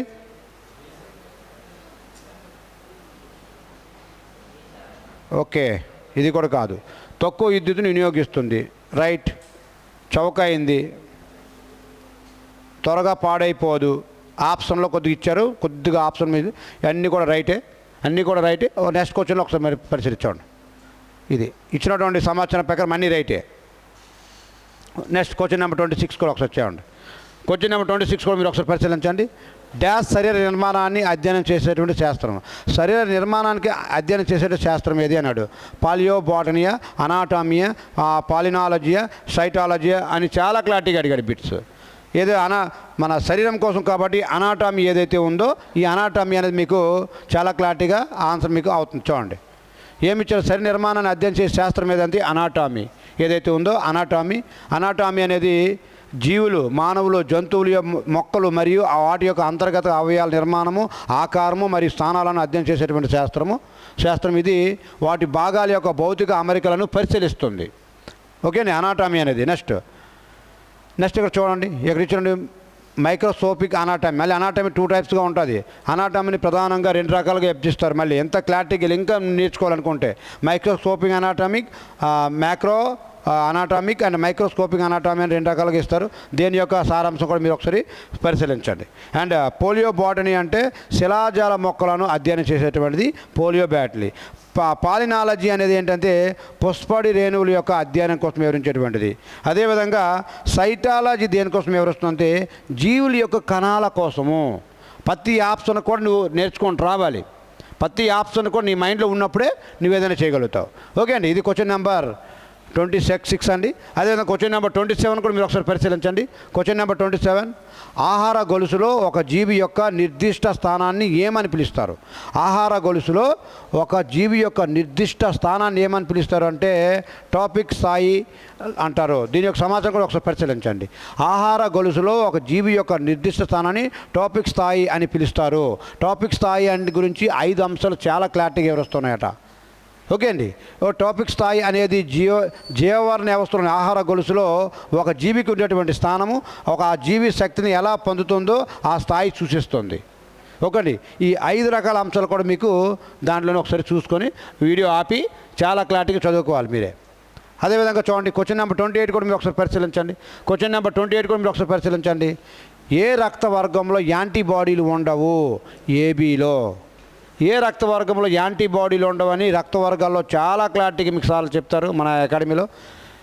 ఈ ఎగ్జామ్ సెక్షన్ ఏదైతే ఉందో ఈ ఎగ్జామ్ సెక్షన్ కంప్లీట్గా ప్రతి టాపిక్ పై నేను ఎగ్జామ్ సెక్షన్ నేనే చూస్తున్నాను. అండ్ ప్రతి టాపిక్ కూడా చెప్పడానికి డిఫరెంట్ సార్లు మీకు స్టేట్ ఫ్రేమ్ ఫ్యాకల్టీ అనేది మన కృష్ణారెడ్డి అకాడమీకి వచ్చి చెప్పడం జరుగుతుందండి. ప్రతి టాపిక్ కూడా సార్లు వచ్చి చెప్తారు మీకు. ఈ ఎగ్జామ్ ఏదైతే ఉందో ఓవరాల్గా ప్రతి అంశాన్ని కూడా ఎక్స్ప్లెయిన్ చేసే బాధ్యత నేను తీసుకుంటున్నాను. ఓకే అండి. చూడండి, ఇక్కడ ఏ రక్త వర్గంలో యాంటీబాడీలు ఉండవంటే ఏబీలో మాత్రమే యాంటీబాడీలు ఉండవు. దీని యొక్క సమాచారం కూడా ఒకసారి మీరు పరిశీలించండి. యాంటీబాడీస్ లేమి ఏబీ రక్త వర్గంలో కలిగినటువంటి వ్యక్తుల్లో ప్లాస్మా యాంటీ ఏ లేదా బి యాంటీబాడీలు ఉండవు. ఇది రక్త వర్గం యొక్క ఇదే ప్రత్యేకత. ఈ ఏబీ రక్త వర్గంలో ప్రత్యేకమైనది అంటే ఇదే. ఏబీ రక్త వర్గం కలిగినటువంటి వారి ఎర్ర రక్త కణాలు ఉపరితలాలపైన ఏ మరియు బి అనే 2 యాంటీజెన్లు ఉంటాయి. యాంటీబాడీలు లేకపోవడం వల్ల ఏబీ రక్త వర్గం వ్యక్తులు ఇతర వ్యక్తుల నుంచి ఏబిఓ రక్తాన్ని సేకరిస్తాయి. అంతే, ఏబి అనేది ఏ నుండి బి నుండి ఓ నుండి సేకరిస్తే తప్ప ఏబి నుంచి దేనికి కూడా తన రక్తాన్ని పనికిరావు. ఎందుకంటే ఏబీలో యాంటీబాడీలు ఉండవు కాబట్టి ఏ రక్త వర్గానికి కానీ దీనికి అన్నిటికీ కూడా ఉపయోగపడతాయి. అన్ని రక్త వర్గాలని సేకరించవచ్చు. దానికే దీన్ని ఏమన్నారంటే ఒకసారి యూనివర్సల్ రెస్పెక్ట్ సార్వత్రిక స్వీకర్త అని అంటారు దీన్నే. ఓకే, చాలా క్లారిటీగా. అంతే, మొత్తాన్ని తీసుకుంటా తప్ప ఎవరికి డొనేట్ చేయదనమాట. ఇది ఏబీ వర్గం. దీన్ని కూడా ఒకసారి మీరు పరిశీలించండి. ఇది క్వశ్చన్ నెంబర్ 28 అండి అది. అండ్ అదేవిధంగా క్వశ్చన్ నెంబర్ 29 కూడా మీరు పరిశీలించండి. అంతే, చెప్పాను కదా ఆర్మీలో 4 టైప్స్గా విభజించారు. దాంట్లో జిఎస్ అండ్ జిఎస్ అంటే జనరల్ స్టడీస్ ఒకటి, జనరల్ సైన్స్ ఒకటి. కాబట్టి జనరల్ సైన్స్లో మానవ శరీరంలో కింది వాటిలో ఏ మూలకం అతి తక్కువగా పరిమాణంలో ఉంటుంది? కింది వాటిలో మానవ శరీరం అతి తక్కువగా ఉన్నటువంటి పదార్థం ఏదని చాలా క్లారిటీగా ఇచ్చాడండి. ఓకే, దీని యొక్క సమాచారం మీరు ఒకసారి పరిశీలించండి. మానవ శరీరంలో మెగ్నీషియం, సల్ఫర్ మరియు సోడియం వంటివి పెద్ద మొత్తంలో అవసరమయ్యేటువంటి ముఖ్యమైన స్థూల మూలకాలు. ఓకే అండి. సిలికాన్ అనేది అతి తక్కువ పరిమాణంలో అవసరం ఉంటుంది. ఎక్కువ మొత్తంలో ఏం అవసరం అండి? మెగ్నీషియం, సల్ఫరు, సోడియం అవసరము. కానీ మనకు అతి తక్కువ అన్నాడు కాబట్టి దీని యొక్క ఆన్సర్ అనేది సిలికాన్ అనేది అతి తక్కువ పరిమాణంలో అవసరం ఉంటుంది మానవ శరీరానికి. అతి తక్కువ మొత్తంలో అవసరమైనది సిలికాన్. ఓకే అండి. దీంట్లో ఉండేటువంటి సూక్ష్మ మూలకం చూడండి. ఇది కూడా మీరు ఒకసారి చూసి క్లారిటీగా నేర్చుకోవచ్చు. ఎందుకంటే పాత్ర పూర్తిగా అర్థమవుతుంది. ఓకే, ఇది క్వశ్చన్ నెంబర్ 29. అదేవిధంగా క్వశ్చన్ నెంబర్ 30 కూడా మీరు ఒకసారి చెక్ చేసుకోండి. క్వశ్చన్ నెంబర్ 30 కూడా మీకు ఏంటంటే పూర్తిగా దీనిపైన మన ఫ్యాకల్టీ ఎవరైతే ఉన్నారో పూర్తి క్లాసెస్ జాగ్రత్త ప్రతి అంశాన్ని కూడా మీ ముందు ఉంచుతాం. ప్రతి ఈక్వేషన్ ప్రతి కనపడుగా ఏమన్నాడు? CuO + H2 gives rise to Cu + H2O. ఏ రకమైనటువంటి ప్రతిచర్య అని ఇచ్చాడు. దీని సమాచారం కూడా ఒకసారి చెక్ చేసుకోండి. ప్రతిది కూడా ఆక్సీకరణము, క్షయకరణము చూడండి. ప్రతిదీ కూడా మీకు క్లారిటీగా వివరించడం జరుగుతుంది. ప్రతి అంశం కూడా మీకు క్లారిటీగా. దీని రసాయన చర్య ఇది ఒకసారి చూసుకొని మీరు దీని యొక్క ఆన్సర్ కూడా మీకే ఛాన్స్ ఇస్తాం. Question number 30. అదేవిధంగా ఈ క్వశ్చన్ నెంబర్ 31 కూడా మీరు ఒకసారి పరిశీలించండి. ఈ క్వశ్చన్ నెంబర్ 31లో ఏమన్నాడంటే ఒక వస్తువుని 20% లాభంతో 960 రూపాయలకు అమ్ముతాడు. చాలా క్లారిటీగానండి. ఆ క్వశ్చన్లోనే ఆన్సర్ వస్తుందండి. ఒక వస్తువుని 20% లాభంతో 960 రూపాయలకు అమ్ముతారు. అయితే ధరను కొనుక్కోనండి, ఎంత ధర కొనుగోనండి అని అడిగారు. కాబట్టి ఆ వస్తువుని ఎంత కొన్నాడండి, 20% లాభంతో కొన్నాడు. అంతే మనకు పర్సెంటేజ్ అనుకున్నప్పుడు ఎప్పుడు కూడా 100% ఉంటుంది. 100% ఎక్కువ 20% లాభంతో ఉన్నాడు కాబట్టి 100 ప్లస్ చేస్తే ఎంత అయిందంటే 120% అయింది. ఈ 120% అనేది ఎంతకి ఈక్వల్ అంటే ఈ 960 ఏదైతే ఉందో ఈ 960కి ఈక్వల్ అండి. ఆ కొన్నదార ఎంత అంటే కొన్నదార ఎంత అనుకున్నాం, ముందర 100% అనుకున్నాం కాబట్టి 100 అండి. సో అదేవిధంగా చూడండి, ఈ జీరోకి ఈ జీరో పోయింది. ఓకే అండి, 12 ఒకట్ల 12 8ల 96. అంతే దీని విలువ ఎంత అంటే 800 ఏదైతే ఉందో 800 దీని యొక్క ఆన్సర్గా పరిగణించడం జరుగుతుంది. ఓకే అండి, చెప్తున్నాను కదండి, మన ఆర్మీ లెవెల్ ఎగ్జామ్లో ఈ 15 బిట్స్ ఉంటాయండి. దీంట్లో 15 బిట్స్ ఉంటాయి. ఈ 15కి కూడా ఈచ్ వన్ కూడా 2 మార్క్స్ క్యారీ అవుతుంది. ఓకే అండి, రీజనింగ్ 5 బిట్స్ ఉంటాయి. అది కూడా మీకు పార్ట్ నెంబర్ 3లో పార్ట్ నెంబర్ 4లో జరుగుతుంది. ఇది part number 3. Part number 1 and 2 అనేది మీకు ఆల్రెడీ ఎక్స్ప్లెయిన్ చేశాను. 30 లెక్కల్లో ఉన్నాయి, 30లో ఉన్నాయి, క్వశ్చన్లు ఉన్నాయి. ఇది 31ది మ్యాథ్స్ అండి. అదేవిధంగా 32 క్వశ్చన్ కూడా మీరు ఒకసారి పరిశీలించండి. 32 క్వశ్చన్లు కూడా పరిశీలించండి. ఇది టైమ్ అండ్ వర్క్లోన టాపిక్ అండి. చాలా క్లారిటీగా ఆఫ్లైన్లో అండ్ మీకు మన అకాడమీ మన యాప్ ఏదైతే ఉందో యాప్లో చాలా క్లారిటీగా ప్రతి అంశాన్ని మీకు వివరించడం జరిగింది. ఏమన్నాడంటే 20 మంది పురుషులు ఒక పనిని 20 రోజుల్లో చేయగలరు. అయితే 40 మంది పురుషులు 40 మంది పురుషులు ఎవరైతే ఉన్నారో 40 మంది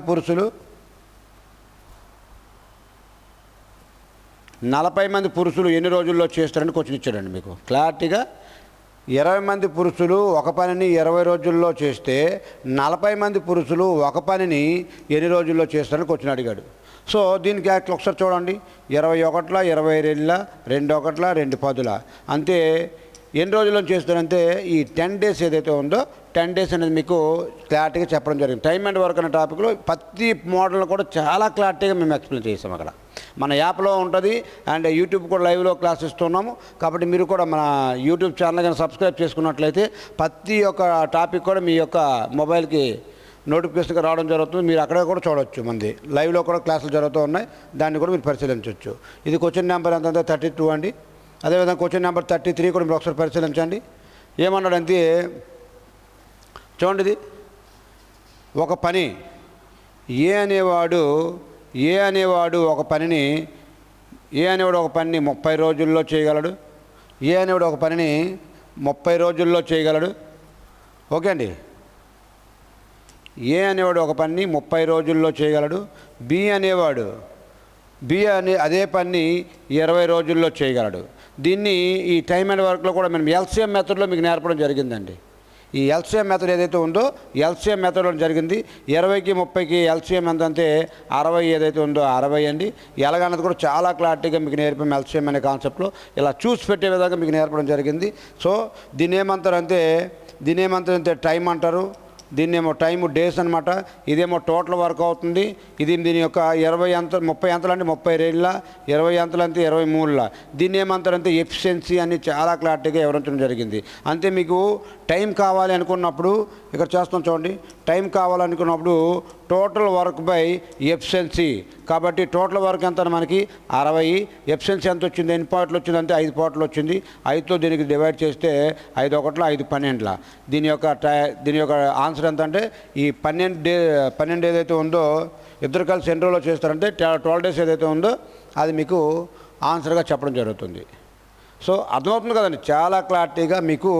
అంతే దీని ఏ మెథడ్లో అంటే మీకు ఎల్సిఎం మెథడ్లో ఈ టాపిక్ మొత్తాన్ని చెప్పడం జరిగింది. ఈ టాపిక్ మొత్తాన్ని కూడా ఎల్సిఎం మెథడ్లో సింపుల్గా ఇలా చూస్తూ ఎల్సిఎం కూడా దీన్ని పేస్తున్న మైండ్లో మాత్రం క్యాలిక్యులేషన్ పెన్న పేపర్ పెట్టి చేయమండి. మనం అంతా క్లారిటీగా మనం మీకు చెప్పడం జరిగింది ఎల్సిఎంని కూడా. అదేవిధంగా మీకు చూడండి క్వశ్చన్ నెంబర్ 34 కూడా ఒకసారి పరిశీలించండి. చాలా క్లారిటీగా అడుగుతున్నాడు. ఏమంటున్నాడంటే 2 ఘనపరిమాణముల యొక్క 2 ఘనాలు ఉన్నాయండి. ఘనాలు అంటే క్యూబు. అంతే ఇది ఎంత ఇచ్చాడంటే ఇది 1 క్యూబు, ఇది 8 అన్నాడు కాబట్టి ఇది క్యూబుల్లో ఉన్నాయి. ఘన పరిమాణంలో ఉన్నాయండి ఇవి. కానీ మనకేంటి కావాలి, భుజం కావాలి. ఈ భుజం ఏది ఉంటుందో సైడ్ ముందు మనకు కావాలి. సైడ్ కావాలంటే 1 అవుతుంది. 1 క్యూబ్ అంతే 1 అని, 2 క్యూబ్ అంతే 8 అండి. ఇది అంతే భుజాల్లోకి మార్చాము. కానీ మనకేం అడిగాడంటే ఏరియా అడిగాడు, వైశాల్యం ఎంత అని అడిగాడు. మనకేం అడిగాడంటే ఏరియా, వైశాల్యం ఏదైతే ఉందో వైశాల్యం అడిగాడండి. కాబట్టి వైశాల్యం ఏమవుతుందండి, స్క్వేర్లో అవుతుంది. ఈ వైశాల్యం ఏమవుతుందంటే స్క్వేర్, 1 స్క్వేర్ ఎంత అంతే 1:2 స్క్వేర్ ఎంత అంతే 4. అంతే మనకి ఎంత వచ్చిందండి 1:4 ఏదైతే ఉందో ఈ 1:4 అనేది మీకు చాలా క్లారిటీగా దీని యొక్క ఆన్సర్గా వస్తుంది. అంతే ఆయన ఏం చేశాడంటే ఇక్కడ గణాల్లో ఇచ్చున్నాడు, క్యూబుల్లో ఇచ్చున్నాడు. ఆ క్యూబుల్లో ఇచ్చిన దాన్ని దేంట్లోకి మార్చాలంటే భుజాల్లోకి మార్చాలి. క్యూబుల్లో ఇచ్చిన దాన్ని దేంట్లో మార్చాలి, భుజాల్లోకి మార్చిన తర్వాత మళ్ళీ స్క్వేర్లోకి మార్చాలి. ఆవిడ అడిగింది, అందుకు మిమ్మల్ని కనిపించడానికి అడిగాడు. చాలా క్లారిటీగా ప్రతి అంశాన్ని కూడా మీకు చెప్పడం జరుగుతుంది. అదేవిధంగా క్వశ్చన్ నెంబర్ 35 కూడా మీరు ఒకసారి పరిశీలించండి. సగటు అడిగాడు. సగటు అనే టాపిక్ నుంచి మీకు బిట్ అడిగాడండి. సగటు ఏమన్నాడంటే 4 అంకెలు ఇచ్చాడు. 16 16 16 16 16 4 64. ఎన్ని అంకెలు అంటే 4 అంకెలు అండి. ఎంత అంటే 4 1 4 4 6 24. అంతే దీని యొక్క ఆన్సర్ ఏదైతే 16 ఏదైతే ఉందో ఈ 16 అనేది దీని యొక్క ఆన్సర్గా సగటు. రాసుల మొత్తంపై రాసుల సంఖ్య అనే కాన్సెప్ట్ తీసుకుని మీకు బేసిక్లు మన యాప్లో ప్రతి క్లాస్ కూడా ఉంది, మీరు అక్కడ వెళ్ళి చెక్ చేసుకోవచ్చు. ఓకే అండి. ఇవన్నీ కూడా 2025 ఆర్మీలో అడిగినటువంటి డైరెక్ట్ బిట్లు. ఈ మ్యాథ్స్ అయితే చాలా ఈజీగా ఇచ్చాడండి. జిఎస్ అయితే మాత్రం మీరు ఆల్రెడీ చూస్తున్నారు. ఏ విధంగా ఉందో మీరే మన యొక్క యూట్యూబ్ ఛానల్లో కామెంట్ చేయండి. ఓకే అండి. ఇది క్వశ్చన్ నెంబర్ 36 కూడా మీరు ఒకసారి చూడండి. క్వశ్చన్ నెంబర్ 36 కూడా మీరు ఒకసారి పరిశీలించండి. ఏమన్నాడంటే ఒక దీర్ఘ చతురస్రం పొడవు 80 మీటర్లు మరియు దాని యొక్క వైశాల్యము 480 చదరపు మీటర్లు అయితే దాని యొక్క వెడల్పు ఎంత? అంతే దీర్ఘ చతురస్రం అన్నాడండి. ఈ దీర్ఘ చతురస్రం యొక్క ఇది L/B. అంతే దీని యొక్క L/B ఈజ్ ఈక్వల్ టు ఏదంటే వైశాల్యం అండి. లెంత్ ఎంత ఇచ్చాడంటే పొడవు ఎంత ఇచ్చాడంటే 80 ఇచ్చాడు మీటర్స్. బెర్త్ ఎంత ఇవ్వలేదు. వైశాల్యం ఎంత ఇచ్చాడంటే 480 ఇచ్చాడండి. 4 ఇచ్చాడు. అయితే మనకు బ్రెత్ ఎంత అని అడుగుతున్నాడు. దాని యొక్క వెడల్పు ఎంత అని చాలా క్లారిటీగా పెట్టి అడిగాడు. ఇక్కడ ఇంటూ చేస్తుంది. ఇక్కడ 80 అనేది బి కావాలంటే 480 ఈ 80 ఏమో కిందకు వస్తుంది. 0కి 0 8 1 8 6. అంతే దీని యొక్క ఆన్సర్ ఎంత అంటే 6 ఏదైతే ఉందో ఈ 6 అనేది దీనికి ఆన్సర్గా చెప్పడం జరుగుతుంది. ఎంత సింపుల్గా ఎంత ఈజీగా అడుగుతున్నటువంటి సందర్భం. ఈ ప్రతి టాపిక్ కూడా ఈరోజు 2025లో మీకు ఎలా అడిగాడు, రేపు పొద్దున ఇంకా కొద్దిగా టప్ చేసి అడిగినా సరే మీరు 100% పేపర్ అటెంప్ట్ చేసే విధంగా ఇలా చూసి ఆన్సర్ పెట్టే విధంగా మన యాప్లో ప్రతి టాపిక్ని కూడా మీకు అనాలిసిస్ చేయడం జరుగుతుంది. బేసిక్ లెవెల్ ఏదైతే ఉందో బేసిక్ లెవెల్ నుంచి హై రేంజ్ వరకు ప్రతి అంశం కూడా మీకు 100% అటెండ్ అయ్యేలాగా మీకు చెప్పడం జరుగుతుంది. ఇది క్వశ్చన్ నెంబర్ 36. అదేవిధంగా క్వశ్చన్ నెంబర్ 37 కూడా మీరు చూడండి. అతి చిన్న 4 అంకెల సంఖ్య ఎంత అంటే 1000 అండి. అతి పెద్ద 4 అంకెల సంఖ్య ఎంత అంటే 9999. ఇది పెద్ద సంఖ్య అండి. ఇది చిన్న సంఖ్య ఏదంటే ఇదండి. మనకి చిన్న సంఖ్య అడిగాడు. దీని ఆన్సర్ ఎంత అంటే 1000 అండి. 4 అంకెల చిన్న సంఖ్య ఎంత అంటే 1000.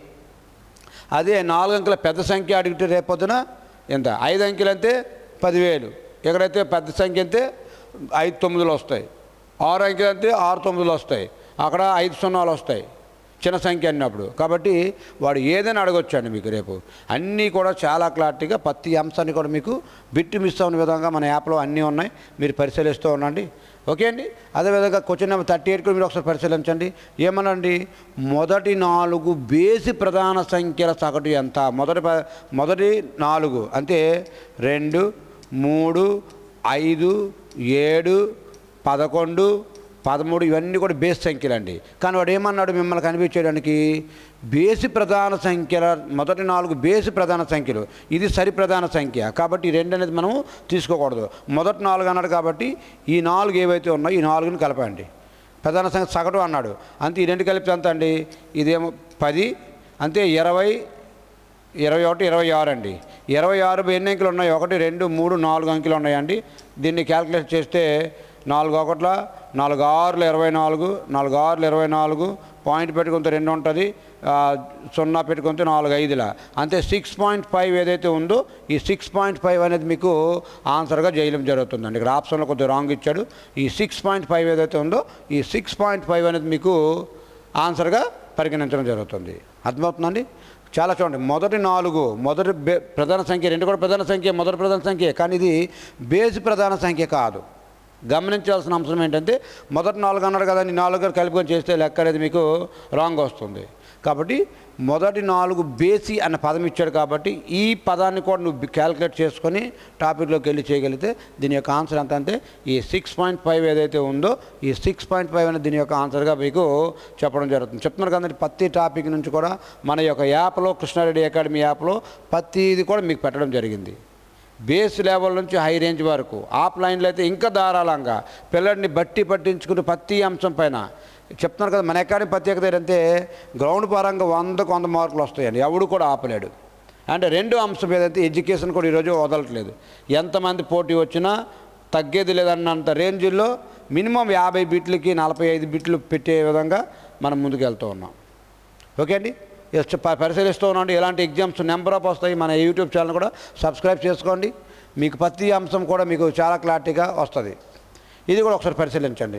ఏమంటే x + 1/x = 4 అయితే x³ + 1/x³ ఎంత అని అడిగాడండి.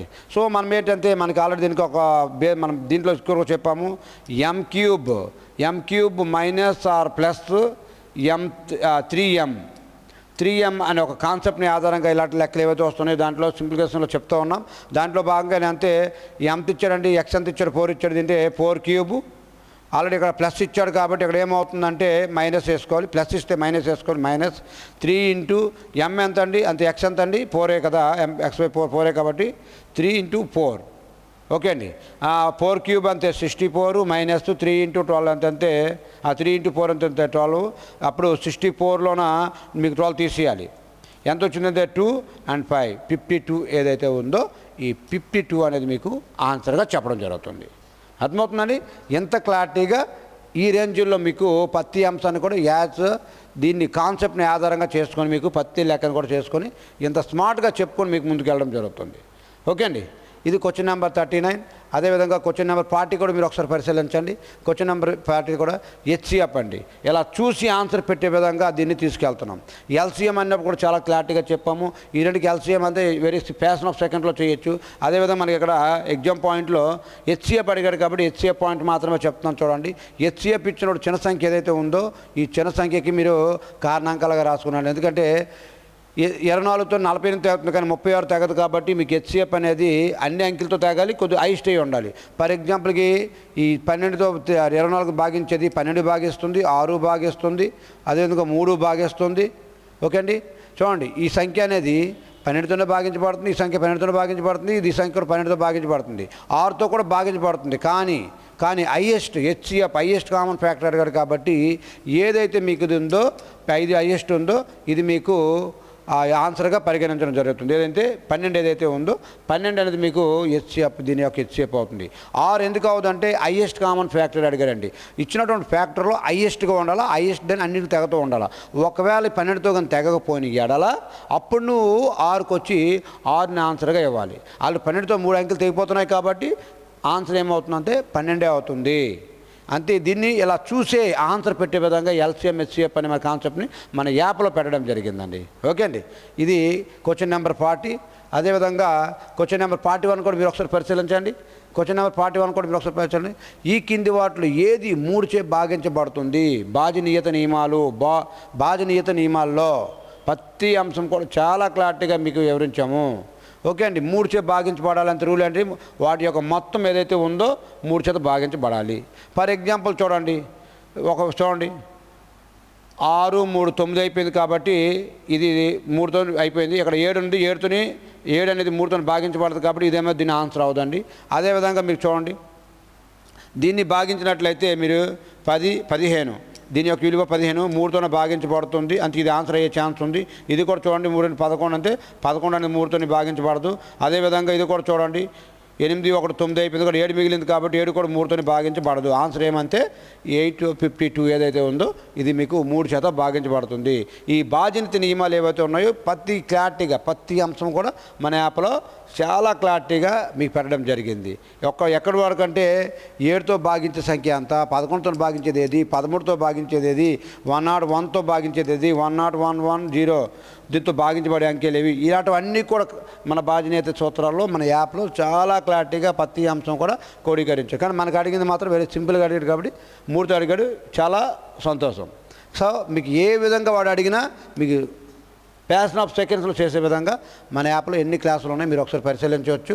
అదేవిధంగా క్వశ్చన్ నెంబర్ 42 కూడా మీరు ఒకసారి చూసుకోండి. ఒక క్వశ్చన్ నెంబర్ 42 కూడా చూసుకోండి. ఎన్ని సంవత్సరాల్లో ఒక నిర్దిష్ట మొత్తము, ఎన్ని సంవత్సరాల్లో టైం అడుగుతున్నాడండి, ఎన్ని సంవత్సరాలు ఒక నిర్దిష్ట మొత్తము 10 సంవత్సరానికి 10% సాధారణ వడ్డీ రేటుతో 3 రెట్లు అవుతుంది. ఫర్ ఎగ్జాంపుల్కి 100% ఉంటుంది, 3 రెట్లు ఎంత అవుతుందండి, 300 అవుతుంది. అంతే ఇది మధ్య లాభం ఎంత, 200. మనకేమన్నాడు అంటే లాభం ఎంత వచ్చింది, 200 అడిగాడు. 10 సంవత్సరానికి ఎంత అన్నాడు, 10 అన్నాడు. కాబట్టి దీనికి పోతే మనకి టైం ఎంత వచ్చిందంటే ఈ 20 ఏదైతే ఉందో ఈ 20 అనే దీని యొక్క ఆన్సర్గా మీకు చెప్పడం జరుగుతుందండి. ఇవన్నీ కూడా 2025లో అప్డేటెడ్ వెర్షన్లో మన ఇండియన్ ఆర్మీ ఏదైతే అగ్నివీరు దాంట్లో అప్డేట్ చేసినటువంటి క్వశ్చన్స్. ఓకే అండి. కానీ మనము 2025 కాకుండా 2026ని కూడా రేపు కొద్దిగా కఠినతరంగా వచ్చినా సరే 100% నువ్వు సక్సెస్ఫుల్ అయ్యే విధంగా మన యాప్లో ప్రతి క్లాస్ను కూడా మన కంటెంట్ ఏదైతే ఉందో ఆ కంటెంట్ అనేది ఆల్రెడీ జిఎస్తో చేసాము చూశారు కదా. ఒక ఎగ్జామ్కి ఎలా పెడుతున్నామంటే ఇంకా కంటెంట్ ఏ విధంగా ఇచ్చి ఉంటామో మీరు ఒకసారి ఆలోచించి మన యాప్లోకి రావచ్చండి. ఓకే అండి. అదేవిధంగా క్వశ్చన్ నెంబర్ 42 కూడా మీరు ఒకసారి పరిశీలించండి. బాడ్మస్ రూల్ని ఆధారంగా చేసుకొని మీకు చెప్పడం జరిగింది. ముందుగా ఏంటంటే డివైడెడ్ చేయాలి, తర్వాత బాడ్మస్ రూల్లో ఫస్ట్ ఏంటంటే బ్రాకెట్స్, తర్వాత ఆఫ్ చేయాలి, తర్వాత డివైడేషన్ చేయాలి, తర్వాత మల్టిప్లికేషన్ చేయాలి, తర్వాత అడిషన్ చేయాలి, లాస్ట్లో సబ్స్ట్రాక్షన్ చేయాలని చాలా క్లారిటీగా మన యాప్లో ప్రతి అంశం కూడా చాలా క్లారిటీగా మీకు పెట్టడం జరిగింది. ఆ బ్రాకెట్లో కూడా square bracket and curling bracket and small bracket అని 3గా డివైడ్ చేసాము. ఏనికి దాన్ని కూడా సపరేట్గా నేర్పించుకొని మీకు రావడం జరిగింది. ఓకే అండి. అయితే మనకి ఇచ్చినటువంటి లెక్క ఏదంటే ఫస్ట్ ఇచ్చిన దాంట్లో ఇచ్చినటువంటి వాటిలో డివిజన్ ఉంది కాబట్టి 2 1 2 5 ఇక్కడ 5 అండి. తర్వాత మల్టిప్లికేషన్ చేయాలి కదా, 5 5 ఎంతంటే 25 మైనస్ తర్వాత ఇక్కడ డివిజన్ 7 3 21 అంత 25 21 తీస్తే ఎంత అండి, ఈ 4 ఏదైతే ఉందో ఈ 4 అనేది దీని యొక్క ఆన్సర్గా మీకు చెప్పడం జరుగుతుందండి. ఓకే అండి. ఇది క్వశ్చన్ నెంబర్ 43 ఏదైతే ఉందో క్వశ్చన్ నెంబర్ 43 అండి. అదేవిధంగా క్వశ్చన్ నెంబర్ 44 కూడా మీరు ఒకసారి పరిశీలించండి. చాలా చాలా చాలా ఇంపార్టెంట్. ఏమన్నాడు అష్టభుజులు ఎన్ని వికీర్ణాలు ఉన్నాయి, అష్టభుజులు how many diagonals are there are in the octagon. అంతే అష్టభుజులో ఏమని ఇచ్చారా. ఓకే చూడండి, దీనికి ఏంటంటే n ఇంటూ n - 3/2 అండి ఫార్ములా. అష్టభుజులు దీని కాన్సెప్ట్ కూడా చాలా క్లారిటీగా చెప్పాము. n ఇంటూ n - 3/2 అండి. సో n అంతే ఎంత ఇచ్చారు, అష్టభుజం అన్నది 8 అండి. ఓకే 8, ఇది ఆల్రెడీ 8 అంతే, 8లో 3 తీస్తే ఎంత 5 అండి. 5 బై ఎంతంటే 2 2 1 2 4 5 4 ఎంతంటే 20. ఇక్కడ మనకు ఆన్సర్ ఇవ్వలేదు కాబట్టి పై వాటిలో ఏది కాదు, నన్నంతే కింద వాటిలో ఏది కాదు అని అర్థం. కాబట్టి మనకి ఎంత ఆన్సర్ వచ్చిందంటే 20 వచ్చింది. కాబట్టి అక్కడ ఆప్షన్లో 20 లేదు కాబట్టి కింద వాటిలో ఏది కాకుండా నన్ అనే ఆన్సర్ మీకు పెట్టడం జరిగిందండి. ఓకే అర్థమవుతుంది కదండి. ఎంత క్లారిటీగా ప్రతి అంశాన్ని కూడా మీకు 100% నువ్వు సక్సెస్ఫుల్ అయ్యే విధంగా మన అకాడమీ అనేది గ్రౌండ్ పరంగా అండ్ ఎడ్యుకేషన్ పరంగా అండ్ డిసిప్లిన్ పరంగా అన్నిటికీ మించి ఈ ప్రపంచం విలువైంది ఏంటంటే పిల్లల్ని ఎవడైతే డిసిప్లిన్గా ఆపగలుగుతాడో ఆ అకాడమీ కానీ ఆ ఇన్స్టిట్యూట్ కానీ 100% సక్సెస్ఫుల్ అవుతుంది. అది చేయడంలో మన అకాడమీ అనేది నెంబర్ 1 స్థానంలో ఉంటుంది అన్నది ఎటువంటి సందేశం లేదు. ఎందుకంటే నీకు 100% జీవితం కావాలంటేనే మన కృష్ణారెడ్డి అకాడమీ రావచ్చు. ఎందుకంటే ఈరోజు గవర్నమెంట్ ఉద్యోగానికి కూడా నేను రిజైన్ చేసి అకాడమీ పెట్టానంటే మీరు అర్థం చేసుకోవచ్చు మనం ఏ రేంజ్లో కంటెంట్ని తీసుకెళ్ళి పిల్లలకి అందించి నన్ను నమ్మి వచ్చి ఖర్చు పెట్టే ప్రతి రూపాయికి కూడా నీకు జీవితంలో 100% సక్సెస్ఫుల్ అయ్యే విధంగా తయారు చేస్తూ ఉన్నాం. ఓకే అండి. ఇది క్వశ్చన్ నెంబర్ 44 అండి. ఇది క్వశ్చన్ నెంబర్ 45 కూడా ఒకసారి చూడండి. ఈ అర్థమెటిక్ సెక్షన్ ఏదైతే ఉందో ఈ అర్థమెటిక్ సెక్షన్లో లాస్ట్ క్వశ్చన్ ఏదైతే ఉందో ఇదేనండి లాస్ట్ క్వశ్చన్. ఏమి ఇచ్చాడండి మీకు 0.0036 యొక్క విలువను కనుగొమన్నానండి. ఆల్రెడీ పాయింట్ 2 అంకెలు ఉన్నాయండి, 4 అంకెలు ఉన్నాయి కాబట్టి పాయింట్ తర్వాత 4 జీరోస్ పెట్టుకోవాలి. పైన ఏమో 36గా రాసుకోవాలి. 4 అంతలు అంటే 4 9 4 25 అంతే 9/25 2500 ఏదైతే ఉందో అది దీనికి ఆన్సర్గా మీకు చెప్పడం జరుగుతుంది. చెప్తున్నారు కానీ డెసిమల్స్ అనే టాపిక్ని కూడా మీకు సునాయాసంగా ఏ రేంజ్లో అంటే ఆ రేంజ్లో మీకు వెరీ సింపుల్గా నాకు మ్యాథ్స్ రాదు సార్, నాకు మ్యాథ్స్ అని భయం అన్నటువంటి అభ్యర్థి కూడా మన కృష్ణారెడ్డి అకాడమీ యాప్లోకి వచ్చి ఆ లెక్కలు చూస్తే మీకు అప్పుడు అర్థమవుతుందండి. ఓకే అండి. అర్థమెటిక్ కావచ్చు, రీజనింగ్ కావచ్చు, ప్రతి అంశాన్ని కూడా మీకు చాలా క్లారిటీగా పెడుతూ ఉన్నాం. ఇది కొంచెం ఈ లాస్ట్ సెక్షన్, ఇది లాస్ట్ లెక్క అండి. ఇది మన సెషన్ నెంబర్ 3లో లాస్ట్కి వచ్చినది. అండ్ అదేవిధంగా 4వ సెక్షన్ ఏదైతే ఉందో రీజనింగ్ 5 మార్కులు ఉంటాయి, అవి కూడా ఒకసారి మీరు పరిశీలించండి. ఈ డైరెక్షన్ టాపిక్ ఏదైతే ఉందో ఈ డైరెక్షన్ టాపిక్ నుంచి అడిగాడు. ఏమన్నాడంటే ఒక వ్యక్తి తూర్పునకు 2 కిలోమీటర్లు అన్నాడు, ఒక వ్యక్తి ఉన్నాడు ఎక్కడి నుంచి తూర్పుకు 2 కిలోమీటర్లు వెళ్ళాడు, నడిచిన తర్వాత దక్షిణం వైపు తిరిగి 5 కిలోమీటర్లు వెళ్ళాడు, మళ్ళీ తర్వాత పశ్చిమ వైపు తిరిగాడు, పశ్చిమ వైపు తిరిగి 2 కిలోమీటర్లు వెళ్ళాడు, తిరిగి అక్కడ నుంచి కుడివైపుకి తిరిగాడు, అంటే రైట్ సైడ్ తిరిగాడు, తిరిగి ఉత్తరం వైపు తిరిగి ఇప్పుడు తన ప్రారంభ స్థానం నుంచి ఎంత దూరంలో ఉన్నాడు చూడండి. ఇది 2 కిలోమీటర్లు అయినట్టు ఇది కూడా 2 కిలోమీటర్లే ఇచ్చాడు క్లారిటీగా. మరి ఇది 5 అయినప్పుడు ఇది ఎంత అవుతుందండి, ఇది కూడా 5 అవుతుంది. కాబట్టి మనకు ఆన్సర్ ఎంత దూరం ఉంటుంది, 5 కిలోమీటర్లు ఏదైతే ఉందో 5 కిలోమీటర్ల దూరంలో ఉన్నాడండి. ఈ విధంగా మీకు ఈ రీజనింగ్లో ఈ డైరెక్షన్ అనే టాపిక్ని కూడా చెప్తున్నాను కదండి, చాలా క్లారిటీగా ప్రతి అంశాన్ని కూడా నేనే అర్థమెటిక్ రీజనింగ్ ఏదైతే ఉందో నేనే చేశాను మీకు క్లారిటీగా. ప్రతి అంశం కూడా చిన్న పిల్లడితో సహా అర్థమయ్యే రీతిలో ముందుకెళ్తుంది. ఇది క్వశ్చన్ నెంబర్ 46 అండ్ 47 కూడా మీరు ఒకసారి పరిశీలించండి. 47 కూడా చూడండి, ఇక్కడ ఏమి ఇచ్చాడంటే హాస్పిటల్ యొక్క కోడ్ని ఎలా రాశాడంటే ఈ విధంగా ఇచ్చాడు. కానీ మనకేం అడిగాడంటే ఈ పోస్టల్ యొక్క కోడ్ని ఏ విధంగా అడిగాడని అడిగిచ్చాడు.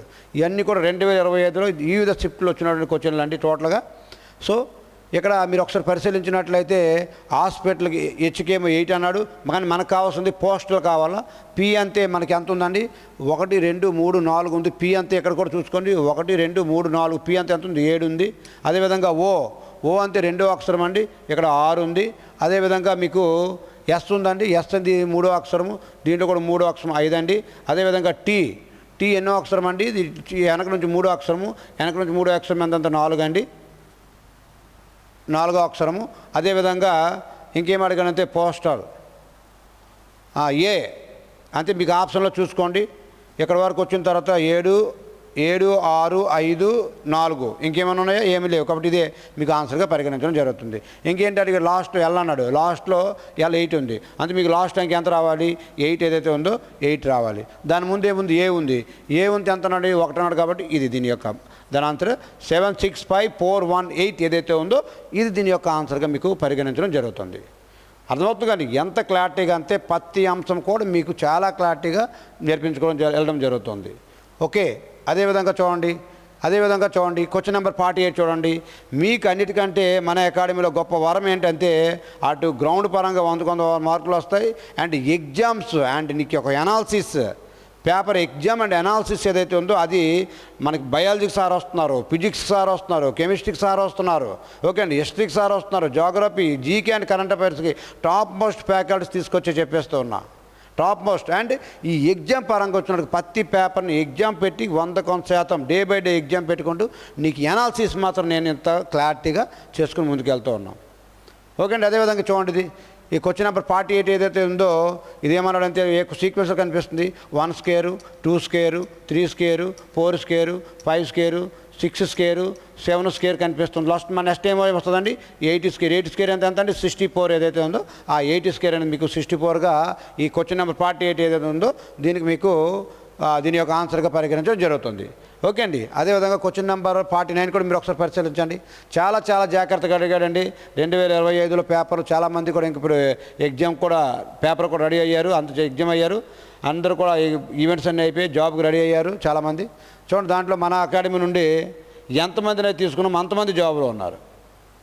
చూడండి నెక్స్ట్ చూడండి టాప్స్ క్యాన్ బి మీకు ఎక్కడ కూడా చూడండి tops can be return has a GBCF.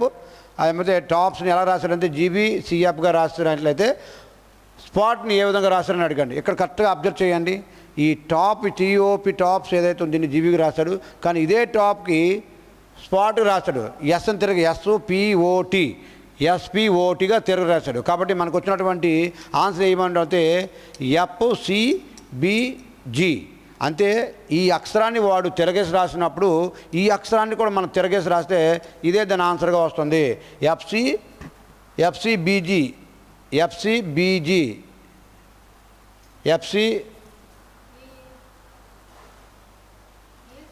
ఒక్కసారి మీకు చూడండి, ఒకసారి FCBG అంతే. ఆప్షన్ ఏ ఏదైతే ఉందో మీకు ఇది మీకు ఆన్సర్గా పరిగణించడం జరుగుతుంది. ఇది క్వశ్చన్ నెంబర్ 49 ఏదైతే ఉందో క్వశ్చన్ నెంబర్ 49 అండి. మీకు 100% కూడా ప్రతి అంశాన్ని కూడా మీకు క్రోడీకరించడం జరుగుతుంది. అదేవిధంగా చూసుకోండి ఇది ఇది కూడా మీకు హోంవర్క్ అండి. మన బ్లడ్ రిలేషన్స్ ఏదైతే ఉందో టాపిక్ చాలా క్లారిటీగా మీరు ఇది చేస్తారని మీకు వదులుతున్నాం. ఓకే అండి. ఈ అవకాశం ప్రతి ఒక్కరు కూడా ఉపయోగించుకుంటారని కోరుకుంటున్నాను. మన కృష్ణారెడ్డి అకాడమీలో 100% నీకు ఉద్యోగం వచ్చే విధంగా అటు గ్రౌండ్ పరంగా, ఇటు ఎడ్యుకేషన్ పరంగా, నీ డిసిప్లిన్ పరంగా, నీ ఫుడ్ అండ్ అకామిడేషన్ పరంగా, అండ్ స్టడీ హాల్స్ పరంగా అన్నీ కూడా ఒకే దగ్గర క్రోడీకరించినటువంటి ఏకైక అకాడమీ ఆంధ్ర తెలంగాణ లేదంటే మన కృష్ణారెడ్డి అకాడమీ అనడం ఎటువంటి సందేశం లేదు. లేకపోతే ఈరోజు నేను జాబ్ చేసుకుంటే నాకు ₹1,00,000 జీతం వస్తుంది. మరి దాన్ని కూడా రిజైన్ చేసి ఎందుకున్నానంటే మీలాంటి అభ్యర్థులు ఎవరైతే ఉన్నారో వీడియో చూస్తున్నారో లైక్ చేసి మీ ఫ్రెండ్స్ కూడా షేర్ చేయండి. మీలాంటి అభ్యర్థుల యొక్క కళ్ళల్లో వెలుగు నింపడమే మన కృష్ణారెడ్డి అకాడమీ యొక్క లక్ష్యం అండి. ఈ అవకాశం ఉపయోగించుకోండి. Thank you very much. జై హింద్, జై భారత్.